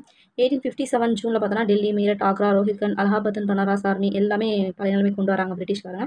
அதேமாதிரி மார்ஷல் லா கடையில் பார்த்தோம்னா கொண்டு வந்துடுறாங்க. அப்படின்னா என்ன அர்த்தம்னா மார்ஷல் லானா அதாவது அவங்களுக்குலாம் இதெல்லாம் கிடையாது. பாவம் பண்ணிலாம் பார்க்க மாட்டாங்க. சப்போஸ் அவங்க வந்து டவுட் இவங்க வந்து அதுக்கு ரிபல்லியனுக்கு வந்து அவங்க லீட் பண்ணுறாங்கன்னு சொன்னாலே அவங்க சுட்டு சாடிச்சுவாங்க. அதான் மார்ஷல் லா அந்த டைமில். ஸோ ஏன்னா இது ஏன் ஃபெயிலியர் ஆச்சு அப்படின்னு சொல்லிட்டு ஒரு ரீசன் இருக்கும். ஸோ எப்படி ரிவால்ட்டு வேலூர் ரிவால்ட்டுக்கு எப்படி ரீசன் இருந்துச்சோ அந்த மாதிரி இதுக்கு ஒரு ரீசன் இருந்துச்சு. ஏன்னா பார்த்தோம்னா 1857 ரிபல்லியன் ஒரு ஆர்கனைஸ்டாக நடக்கல. ஸ்பான்டேனியஸாக இன்சரக்ஷன் மாதிரி அப்படியே வந்தது. திடீர்னு அப்படியே அங்கேருந்து ஸ்டார்ட் ஆகி அப்படி கொஞ்சம் கொஞ்சமாக அங்கங்கே அப்படி எழுந்துட்டான். ஸோ ஆர்கனைஸ் பண்ணி ஒரு பிளான் பண்ணி எதுவுமே பண்ணலான்றதும் ஒரு ரீசன், மெயினான ரீசன். அதே மாதிரி இந்தியன் பிரின்சஸ் வந்து அந்த ஒரு சில பேர் தான் பார்ட்டிசிபேட் பண்ணாங்க. ஸோ சில பேர்லாம் வந்து பிரிட்டிஷ்க்கு கூடவே தான் இருந்தாங்க. ஸோ அப்படின்னும் போது அவங்களுக்குலாம் ஒரு ஏன் நம்ம போய் ஜெயிக்கணும் அப்படின்ற ஒரு இதில் இருந்திருக்காங்க. போய் நம்ம இப்படி இருந்துக்கலாம் அப்படின்ற மாதிரி ஒரு எந்த விசேஷமே இல்லாமல் அதில் வந்து கலந்துக்கவே கிடையாது. ஸோ சில இந்தியன் பிரின்சஸ் அதே மாதிரி ஜமீன்தார்ஸ்லாம் ஒன்று பிரிட்டிஷ்க்கு லாயராக இருந்திருக்காங்க, இல்லைனா அவங்கள பார்த்து பயந்தாங்க பிரிட்டிஷ் பார்த்து. இதனாலேயும் நிறைய பேர் வந்து அந்த போரில் சேராதனாலையும் ஒரு ஃபெயிலியர்ன்றாங்க. அதேமாதிரி அவங்க கிட்ட பார்த்தோம்னா துப்பாக்கி அந்த இதெல்லாமே இருந்துச்சு. அதனால் அவங்க கொஞ்சம் சீக்கிரமாகவே ஜெயிக்கிறதுக்கு அவங்களுக்கு யூஸ்ஃபுல்லாக இருந்துச்சு. நம்ம கிட்ட பார்த்தோம்னா கத்தி இந்த மாதிரி கோடாரி இதை மட்டும் யூஸ் பண்ணிட்டு இருந்தாங்க. இதனால பார்த்தோம்னா இதுவும் ஒரு ஃபெயிலியர் அப்படின்றாங்க. அதே மாதிரி English educated middle class didn't support rebellion. நம்ம சொன்னாலே அந்த வெஸ்டர்ன் ஐடியாஸ் இதை நோக்கி போயிட்டு இருந்தவங்க பார்த்தோம்னா இந்த ரிபல்லியனுக்கு வந்து சப்போர்ட் பண்ண கிடையாது அப்படின்னு சொன்னால் இதுவும் ஒரு ரீசன் அப்படின்றாங்க. ஸோ மெயின் ரீசன் அதாவது இதெல்லாம் ஒரு ரீசன். அதில் மெயின் ரீசன் என்ன பார்த்தோம்னா அவங்க ஒரு சென்ட்ரல் அத்தாரிட்டி அப்படின்றது எதுவுமே கிடையாது. ஒரு கமாண்ட் இருந்தாங்கன்னா அந்த கமாண்ட் வந்து இப்படி போங்க அப்படின்னு சொல்லிட்டு இருப்பாங்க. ஸோ அவங்களுக்கு வந்து ஒரு பிளானிங்கே இல்லாமல் மொத்தமாக எங்கெங்கெல்லாம் போய் எப்படிலாம் சண்டை போடணும் மொத்தமாக சண்டை போட்டதுனால அவங்களால வந்து ஜெயிக்க முடியல அப்படின்றத ஒரு மெயினான ரீசன். சென்ட்ரல் அத்தாரிட்டி இல்லை, அதுதான் மெயின் ரீசன்றாங்க. ஸோ அதே மாதிரி பார்த்தோம்னா ஒரு இன்ஸ்பிரேஷனோ அவங்களுக்குள்ள ஒரு காமன் அஜெண்டாவோ அவங்களுக்குள்ள எதுவுமே கிடையாது பிரிட்டிஷ்க்கு எதிராக ஃபைட் பண்ணுறதுக்கு. எதுக்கு நம்ம பண்ணணும் அப்படின்னு சொல்லி சில பேர் அப்படியே இருந்தது, அதுவும் ஒரு காரணம். அதே மாதிரி அவங்கக்கிட்ட வெப்பன்ஸோ ஒரு ஆர்கனைசேஷன் ஒரு டிசிப்ளின் வந்து இல்லாதனால டிசிப்ளின்னா மொத்தமாக காட்டுத்தனமாக போய் அந்த ஒரு வார் ரூல் எத்திக்ஸ் எதுவுமே இல்லாமல் மொத்தமாக போய் சண்டை போடுறது இந்த மாதிரி எதுவுமே இல்லாமல் தான் தோத்தாங்க. இது மட்டும் இல்லாமல் கூட இருந்தவங்களே நிறைய பேர் துரோகம் பண்ணனாலையுமே அவங்களால ஜெயிக்க முடியல அப்படின்னு சொல்லிட்டு சொல்கிறாங்க. ஸோ இப்படியாக கிரேட் ரிவால்ட் நடந்து அதை சப்ரஸும் பண்ணி முடிக்கிறாங்க. ஸோ இதுக்கப்புறம் தான் பார்த்தோம்னா அது பெரிய லெவல் நடந்துச்சு. அதனால அட்மினிஸ்ட்ரேஷனில் ஒரு சேஞ்சஸ் கொண்டு வரணும்னு நினைக்கிறாங்க. ஸோ பிரிட்டிஷ் ரூல் என்ன பண்ணுறாங்கன்னா பெரிய ஒரு 1857 பெரிய சேஞ்சஸ் வந்து நடக்குது பிரிட்டிஷ் ரூலில். ஸோ சோசியல் ரிஃபார்ம் பண்ணும்போது கொஞ்சம் முன்னாடி மாதிரி காட்டுத்தனமாக இப்போ எப்படி வேலூர் ரிவால்ட் இஷ்டத்துக்கு இது பண்ணாங்களோ அந்த ஹேட் இது பண்ணுறது, நெக்ஸ்ட் இந்த இது பார்த்தோம்னா அந்த கேட்ரேஜ் கொடுக்குறது, அவங்க இஷ்டத்துக்கு போய் சத்தி இது பண்ணுறது அந்த மாதிரிலாம் பண்ணுறதெல்லாம் வந்து கொஞ்சம் பார்த்து செய்ய ஆரம்பிக்கிறாங்க. அதே மாதிரி குயின் விக்டோரியா என்ன பண்ணுறாங்கன்னா அவங்களோட ட்ரெடிஷ்னல் இஷ்யூஸில் வந்து எந்த இதுவுமே நாங்கள் வந்து தலையிட மாட்டோம் அப்படின்ற மாதிரி அவங்க வந்து இன்ஃபார்ம் பண்ணிடுறாங்க. அதே மாதிரி இந்தியன்ஸ்க்கு வந்து நான் கவர்மெண்ட் சர்வீஸ் வந்து கொடுக்குறோம் அப்படின்னு சொல்லிட்டும் சொல்கிறாங்க. ஏன்னா ஃபஸ்ட் வந்து கொடுக்க மாட்டாங்களே அந்த மாதிரி. ஸோ இந்தியன் ஆர்மியில் 2 முக்கியமான சேஞ்சஸ் கொண்டு வராங்க. ஸோ அதாவது வந்துன்னா இந்தியன்ஸ் வந்து ரெடியூஸ் பண்ணப்படுறாங்க. ஸோ நம்ம பார்த்த 2த்துலையும் பார்த்தோம்னா மெயினாக சிப்பாய்ஸ் பட ஒரு ஆதிக்கம் வந்து இருந்துச்சு அந்த ரிவால்ட்டில். ஸோ ரிவால்ட்டில் வேலூர் ரிவால்ட்டில் பார்த்தா ஃபுல்லாக சிப்பாய்ஸ் தான். இதுவுமே சிப்பாய்ஸ் எல்லாருமே ஒரு லீடிங் ஃபேக்டராக வந்து இருந்திருக்காங்க. ஸோ அப்படின்னும் போது சிப்பாய்ஸ்லாம் இந்தியன்ஸ்லாம் நிறைய சிப்பாய்ஸ் இருக்கிறனால இந்த பிரச்சனைன்னு சொல்லிட்டு இந்த இந்தியன்ஸ் சிப்பாய்ஸ் வந்து கம்மி பண்ணுறாங்க. அதே மாதிரி பார்த்தோம்னா மெயினான இம்பார்ட்டண்டான பொசிஷன் இம்பார்ட்டண்டான டெசிக்னேஷனில் பார்த்தோம்னா இந்தியன்ஸ் இருப்பாங்க இல்லையா, ஸோ அது எல்லாத்தையுமே வந்து கம்மி பண்ணுறாங்க. ஸோ இந்த மாதிரி மெயினான ஒரு ரீசன் பார்த்தோம்னா இந்தியன்ஸை வந்து தள்ளி வைக்கிறாங்க. ஸோ இது ஒரு முக்கியமான 2 சிக்னிஃபிகன்ட் சேஞ்சஸ் அப்படின்றாங்க இந்தியன் ஆர்மி பொறுத்த வரைக்குமே. அதே மாதிரி பிரிட்டிஷ் என்ன பண்ணுறாங்கன்னா அந்த அந்த கிடங்குலாம் இருக்கும் இல்லையா, துப்பாக்கி கிடங்கு இந்த மாதிரி ஆர்டிலரிஸ் வெப்பன்ஸ் இது எல்லாமே இருக்கும் இல்லையா, இது எல்லாத்தையுமே அவங்க கண்ட்ரோலுக்கு வந்து எடுக்கிறாங்க எல்லாமே. ஸோ இப்போ ஃபஸ்ட்லாம் என்ன பண்ணுவாங்கன்னா இப்போ ஒரு நவாப் இருக்காங்க அப்படின்னா அவங்களுக்கு இல்லை கொஞ்சம் அவங்களுக்கு இல்லை இவங்களுக்கு இல்லை அப்படின்னு சொல்லிட்டு என்ன பண்ணுவாங்கன்னா பார்த்துக்கோங்க அப்படின்னு சொல்லி விட்டுருக்காங்க. ஸோ இப்போ அந்த மாதிரி இல்லாமல் டோட்டலாக பிரிட்டிஷே வந்து அந்த கண்ட்ரோல் வந்து எடுத்துக்கிறாங்க. அது மட்டும் இல்லாமல் ராஜ்புத் பிராமின்ஸ் இந்த நார்த் இந்தியன் முஸ்லீம்ஸ் இவங்க எல்லாத்தையுமே பார்த்தோம்னா புறக்கணிக்கிறாங்க. இதுக்கு பதிலாக என்ன பண்ணுறாங்கன்னா அப்போ அவங்களுக்கு ஹெல்ப்ஃபுல்லாக இருந்தால் நான் இந்து குரூப்ஸு யார்னா அந்த குர்கா சீக்ஸ் பத்தான்ஸ் இவங்க எல்லாத்தையுமே பார்த்தோம்னா அவங்களுக்கு சப்போர்ட் பண்ணுற மாதிரி பண்ண ஆரம்பிக்கிறாங்க. ஸோ பிரிட்டிஷ் பார்த்தோன்னா என்னன்னா அந்த டைமில் கேஸ்ட்டு ரிலீஜியஸு இந்த மொழி வாரியாக இந்த மாதிரி டிஃப்ரென்ஸ் இந்த மாதிரி விஷயத்தெல்லாம் வந்து அவங்களுக்கு ஒரு பாசிட்டிவ் இதாக எடுத்துக்கிட்டு டிவைட் அண்ட் ரூல் பாலிசியை யூஸ் பண்ணி அழகாக வந்து இந்தியாவை வந்து ஆட்சி செஞ்சாங்க. இந்தியன் சொசைட்டியில் வந்து இருக்கிற வீக்னஸ்லாம் யூஸ் பண்ணி அப்படின்றாங்க. ஸோ கேட்பாங்க என்ன பாலிசி அவங்க வந்து யூஸ் பண்ணாங்க பிரிட்டிஷ் அப்படின்னு சொல்லி கேட்கும்போது டிவைட் அண்ட் ரூல் பாலிசி அப்படின்றது தான். ஓகே, ஸோ இந்த கிரேட் ரிபல்னால் நடந்த விஷயம் எஃபெக்ட்ஸ் ஆஃப் கிரேட் ரிபல் என்னென்னு பார்த்தோம்னா குயினோட ப்ரொக்ளமேஷன் 1858 குயினோட ப்ரொக்ளமேஷன் என்னென்னு பார்க்கலாம். ஸோ ராயல் தர்பார் வந்து நடக்குது எப்போன்னு பார்த்தோம்னா 19/1858 கேட்கலாம், கண்டிப்பாக கேட்கலாம். ராயல் தர்பார் எப்போ நடக்குது அப்படின்னு கேட்டாங்கன்னா அலகாபாத்தில் என்னைக்கு நடக்குதுன்னு பார்த்தோன்னா 1/9/1858 நடக்குது. So royal durbar Allahabad 1/9/1858. So the proclamation issued by Victoria was read at durbar by Lord Canning. So இது ரொம்ப முக்கியமான ஒரு பாயிண்ட். ஸோ விக்டோரியா இஷ்யூ பண்ண இந்த ப்ரக்ளமேஷனை தர்பாரில் வந்து யார் படிக்கிறாங்க அப்படின்னு பார்த்தோம்னா லார்ட் கேனிங் அப்படின்றது தான். இந்த லார்ட் கேனிங் யார் அப்படின்னு சொல்லி கேட்டோம்னா லாஸ்ட் கவர்னர் ஜென்ரல்னும் ஃபர்ஸ்ட் வைஸ்ராய் ஆஃப் இந்தியா அப்படின்னு சொல்லிட்டு சொல்கிறாங்க. ஸோ ரொம்ப முக்கியம். ஸோ எப்படி கேட்குறாங்கன்னா லாஸ்ட் கவர்னர் ஜென்ரல் அப்படின்ற ஒரு விஷயத்தை வந்து தூக்கிடுறாங்க. அதுக்கப்புறம் வைஸ்ராய் இந்த மாதிரிலாம் வராங்க. So last governor general and first viceroy of India யார் அப்படின்னு கேட்கும்போது லார்ட் கேனிங் ரொம்ப முக்கியம். ஸோ நெக்ஸ்ட் பார்த்தோம்னா ஃபஸ்ட்டு ஈஸ்ட் இந்தியா கம்பெனி தான் ஆட்சி பண்ணிட்டு இருந்தாங்களே. இப்போ வந்து பிரிட்டிஷ் மொனார்கி அப்படின்ற நேம் கடியில் தான் வந்து அந்த ஆட்சி கடியில் வராங்க. ஸோ செக்ரட்டரி ஆஃப் ஸ்டேட் அப்படின்ற ஒரு இது மெம்பர்ஸ் கவுன்சில் மூலிமா அவங்க வந்து கவர்ன் பண்ணுறாங்க. ஸோ பிரிட்டிஷ் மொனார்க்கினா பிரிட்டிஷே இங்கே வந்துடாது. அவங்களுக்கு கீழே ஒரு குறிப்பிட்ட செட் ஆஃப் கவுன்சிலாக இது பண்ணி அவங்க போய் நீங்கள் பார்த்துக்கோங்கன்னு சொல்லிட்டு அனுப்புவாங்க. டைரெக்டாக பிரிட்டிஷோட கவர்மெண்ட்லேருந்து அனுப்புவாங்க. ஸோ அவங்க தான் வந்து through secretary of state assisted by council of India 15 members கொண்ட குழு வந்து வராங்க. ஸோ அதே மாதிரி கோர்ட் ஆஃப் டைரக்டர்ஸ் ஏஐசி அப்படின்ற 2 விஷயமே வந்து அபாலிஷ் பண்ணுறாங்க. ஸோ ஏசி கம்பெனி வந்து டோட்டலாக அபாலிஷ் பண்ணுறாங்க. கோர்ட் ஆஃப் டைரக்டர்ஸையும் அபாலிஷ் பண்ணுறாங்க. க்ரௌன் அதே மாதிரி crown and parliament became constitutionally respective for governance of India அப்படின்னு சொல்கிறாங்க. அதே மாதிரி ஏஐசி பார்த்தோம்னா அபாலிஷ் பண்ணுறாங்க.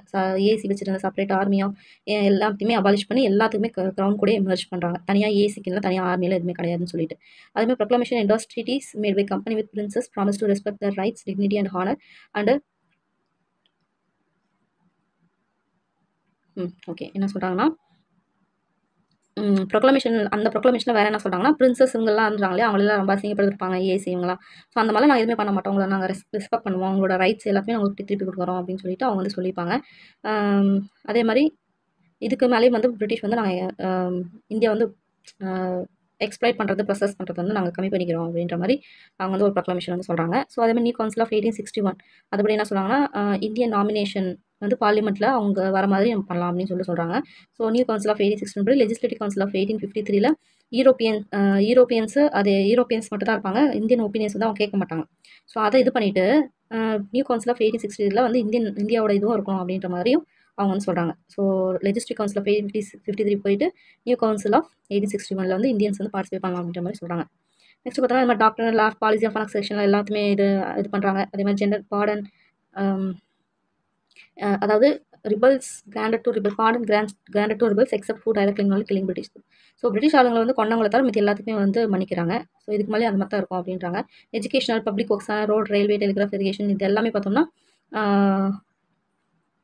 ரொம்ப ஒரு வேல்யூபிளாக வந்து அவங்க இது பண்ணாங்க. எமர்ஜென்சி டைமில் வந்து ரொம்ப ஒரு வேல்யூபிளான ஒரு விஷயம் அப்படின்னு சொல்லிட்டு அவங்க அதை வந்து இம்ப்ரூவ் பண்ணுறாங்க. அதே மாதிரி கடந்த காலத்தில் நடந்தது எல்லாமே வந்து விட்டுட்டு நார்மலான ஒரு இதுக்கு வந்து வந்துடலாம். ட்ரெடிஷ்னல் அதாவது இந்திய சொசைட்டியோ ஒரு ட்ரெடிஷ்னல் ஸ்ட்ரக்சர் வந்து திரும்பவும் வந்துடலாம் அப்படின்ற மாதிரி சொல்கிறாங்க. ஸோ மிடில் கிளாஸில் இருக்கவங்களுக்குலாம் பார்த்தோம்னா இங்கிலீஷ் எஜுகேஷன் இது எல்லாமே ப்ரொவைட் பண்ணுறாங்க அப்படின்ற மாதிரி சொல்கிறாங்க. ஸோ இது மூலிமா வந்து அவங்களுக்கு ஒரு நல்ல எதிர்காலம் அந்த மாதிரி வந்து கொண்டு வரலாம் அப்படின்ற மாதிரி பல விஷயத்த வந்து சொல்கிறாங்க. ஸோ நெக்ஸ்ட் பார்த்தோம்னா நீல் நம்ம படித்தோம். ஸோ ரிவெஞ்ச் எடுத்தவர் கான்பூர் மசகாருக்காக. ஸோ நீல் ஸ்டாச்சு வந்து என்ன பண்ணுறாங்கன்னா மவுண்ட் ரோடு மெட்ராஸில் இருக்க மவுண்ட் ரோடில் வந்து அவருக்குன்னு ஒரு ஸ்டாச்சுலாம் வைக்கிறாங்க. ஸோ இதனால் இந்தியன் நேஷனலிஸ்ட்டுக்கு வந்து செம்ம கடுப்பாயிட்டு காங்கிரஸ் மினிஸ்ட்ரி ஆஃப் ராஜாஜி 1937-39 இருப்பாலே அப்போ என்ன பண்ணுறாங்கன்னா அதை அங்கேருந்து ரிமூவ் பண்ணி மெட்ராஸ் மியூசியமில் தூக்கி போட்டுருவாங்க. ஸோ அதுக்குன்னே நிறைய வந்து ஒரு போராட்டமாக நடக்கும் 1937-39. ஓகே இதுதான். ஸோ இந்த இது படித்தாலே போதும் யார் எங்கெங்கே நடந்துச்சு. அதுக்கப்புறம் பார்த்தோம்னா பிரிட்டிஷ்காரங்க யார் கேப்சர் பண்ணாங்க, யாரை அவங்க டிஃபீட் பண்ணாங்க அப்படின்றது தான் இது எல்லாமே இருக்கும். ஸோ அதில் பார்த்தோம்னா இந்த இது ரொம்ப முக்கியம். Places of revolt leaders British who suppressed இதுவும் முக்கியம். ஸோ இந்த 3 டேபிள் காலம் இருக்கும். 3 டேபிள் காலம் படித்தாலே கிட்டத்தட்ட அந்த நம்ம மேலே பார்த்தாலும் வளவளன்னு பார்த்தோம். நம்ம ஒரு 2-3 பேராகிராஃப் யார் போய் எங்கே பிடிச்சாங்க, எப்படி பிடிச்சாங்க, யார் சப்ரஸ் பண்ணாங்க அப்படின்னு சொல்லிட்டு அதை தான் அப்படி இந்த டேபிள் காலம் வந்து கொடுத்துருக்கேன். ஸோ அதை நீங்கள் பார்த்தீங்கன்னாவே அப்படியே கிட்டத்தட்ட வந்து மேட்ச்லலாம் கேட்பாங்க இல்லையா, பராக்பூர், டெல்லி, லக்னோ, கான்பூர் கொடுத்து இந்த பக்கம் அங்கே வந்து யாரெல்லாம் ரிபல்ஸ் வந்து லீட் பண்ணாங்க அப்படின்ட்டு கொடுத்துருப்பாங்க. அதெல்லாம் இதில் பக்காவாக பண்ணிடலாம். அதே மாதிரி எந்த பிரிட்டிஷ்காரங்க எந்த இடத்த வந்து சப்ரஸ் பண்ணாங்க அப்படின்னு கேட்பாங்களே அந்த இது பார்த்தோம்னா இந்த சைடு ரைட் சைடில் இருக்குது. நிக்கோல்சன், ஹர்ட்சன், ஹர்க்வீலர் இது எல்லாமே இந்த மாதிரிலாம் இருக்குது. ஸோ இதை அப்படியே பார்த்துக்கோங்க.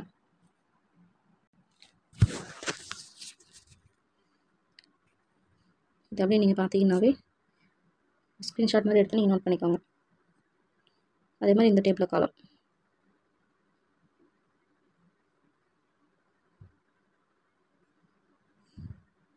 ஓகே, இதோட என்னென்னா இந்த பார்ட்டோட எது முடியுதுன்னா, அதாவது பிரிட்டிஷ் க்ரௌன் வரத்துக்கு முன்னாடி நடந்த ரிபல்லியன்ஸ், ரிவால்ட்ஸ் இது எல்லாமே நம்ம பார்த்தோம். ஸோ பிரிட்டிஷ் க்ரௌன் வந்ததுக்கப்புறம் என்னென்ன ரிவால்ட்ஸ்லாம், பீசன்ஸ் ரிவால்ட்ஸ் இது எல்லாமே நடந்துச்சு அப்படின்னு தான் பார்க்க போகிறோம். ஸோ அதில் பார்த்தோம்னா இண்டிகோ ரிவால்ட்டு, பாப்னா ரிவால்ட், டெக்கான் ரியாட்ஸ், அதுக்கப்புறம் பஞ்சாப் பீசன் மூமெண்ட், இந்த மாதிரிலாம் பார்ப்போம். இது பார்த்து முடிச்சதுக்கப்புறம் தான் INC formation, Indian national Congress எப்படி ஃபார்ம் ஆச்சு, ஸோ அது எதுக்கு யாரெல்லாம் லீட் பண்ணாங்க, ஸோ அந்த டைமில் என்னென்ன மாதிரி சபாஸ் இதெல்லாம் ஃபார்ம் ஆச்சு அப்படின்றது, அதோட அப்ஜெக்டிவ்ஸ் என்ன, அதுக்கப்புறம் என்னென்னலாம் நடந்துச்சு, பெங்கால் பார்ட்டிஷன் நடந்துச்சு, அதை பற்றி எக்ஸ்ட்ரீமிஸ்ட்லாம் எப்படி ஃபார்ம் பண்ணாங்க, அந்த டைமில் யார் அதுக்கு லீடராக இருந்தாங்க, ஸோ அதுக்கப்புறம் ஹோம் ரூல் மூமெண்ட் நடந்துச்சு இல்லையா, அது லக்னோ பேக்ட். ஸோ இந்த மாதிரி பார்த்தோம்னா முக்கியமான ஒரு இன்ஃபர்மேஷன்லாம் இருக்குது. ஸோ இது முடிச்சதுக்கப்புறம் பார்த்தோம்னா book back questions 11th 12th இருக்க புக் பேக் கொஷின்ஸ் அது ரெண்டையும் பார்க்க போகிறோம். ஸோ அது கிட்டத்தட்ட ஒரு 9 பேஜஸ் பக்கம் வரும். ஸோ இது வரைக்கும் பார்த்துக்கோங்க. ஸோ நெக்ஸ்ட்டு வீடியோவில் பார்த்தோம்னா பீசன்ஸ் ரிவால்ட்ஸ் அண்டர் க்ரௌன் வந்ததுக்கப்புறம், பிரிட்டிஷ் க்ரௌன் வந்ததுக்கப்புறம் என்னென்ன ரிவால்ட்ஸில் நடந்துச்சு அப்படின்றது நெக்ஸ்ட் கிளாஸில் நம்ம வந்து ஃபாலோ பண்ணலாம். ஸோ கொஞ்சம் இது பார்த்தோன்னா வள சொதப்பாக அப்படி தான் இருக்கும். ஸோ இது நான் சொன்ன ஷார்ட்கட்ஸ் இதெல்லாம் வந்து மெயின் ஷார்ட்கட்டு இந்த பேஜ்லாம். இதெல்லாம் நீங்கள் பார்த்தீங்க அப்படின்னு சொன்னாவே கிட்டத்தட்ட பார்த்தீங்கன்னா ஒரு 35% இன்ஃபர்மேஷன் இதில் இருக்கும். இதை பார்த்தீங்கன்னாவே இந்த மாதிரி பேராகிராஃப்ஸ்லாம் நீங்கள் பார்க்கணும் அவசியம் இல்லை. அதே மாதிரி இதெல்லாம் ஒரு கதை தான். இந்த பேஜ் பார்த்தோன்னா ஒரு கதை தான் தெரிஞ்சுது. இதில் வந்து நான் பாக்ஸ் போட்டுக்கிறது, இம்பார்ட்டன்ட் போடுறது தான் வந்து முக்கியம். இந்த நான் கதையை சொன்னேன், இதெல்லாம் சும்மா பார்த்துக்கிட்டா போதும். ஸ்டேட்மெண்ட்டில் கேட்டாங்கன்னா கூட நம்ம ஒரு டைம் அந்த கதை புரிஞ்சிச்சுன்னா நம்ம அழகாக அடிச்சு விட்டலாம். மற்றபடிக்கு அந்த இயர் யார் அந்தன்றது தான் இந்த லெஃப்ட் சைடில் இது ஃபுல்லாகவே வரும். இது ஃபுல்லாக அந்த ப்ரொக்ளமேஷனில் என்னாச்சுன்னு கதையை சொல்லியிருப்பாங்க. ஸோ அதை வச்சு இது பண்ணிக்கலாம்.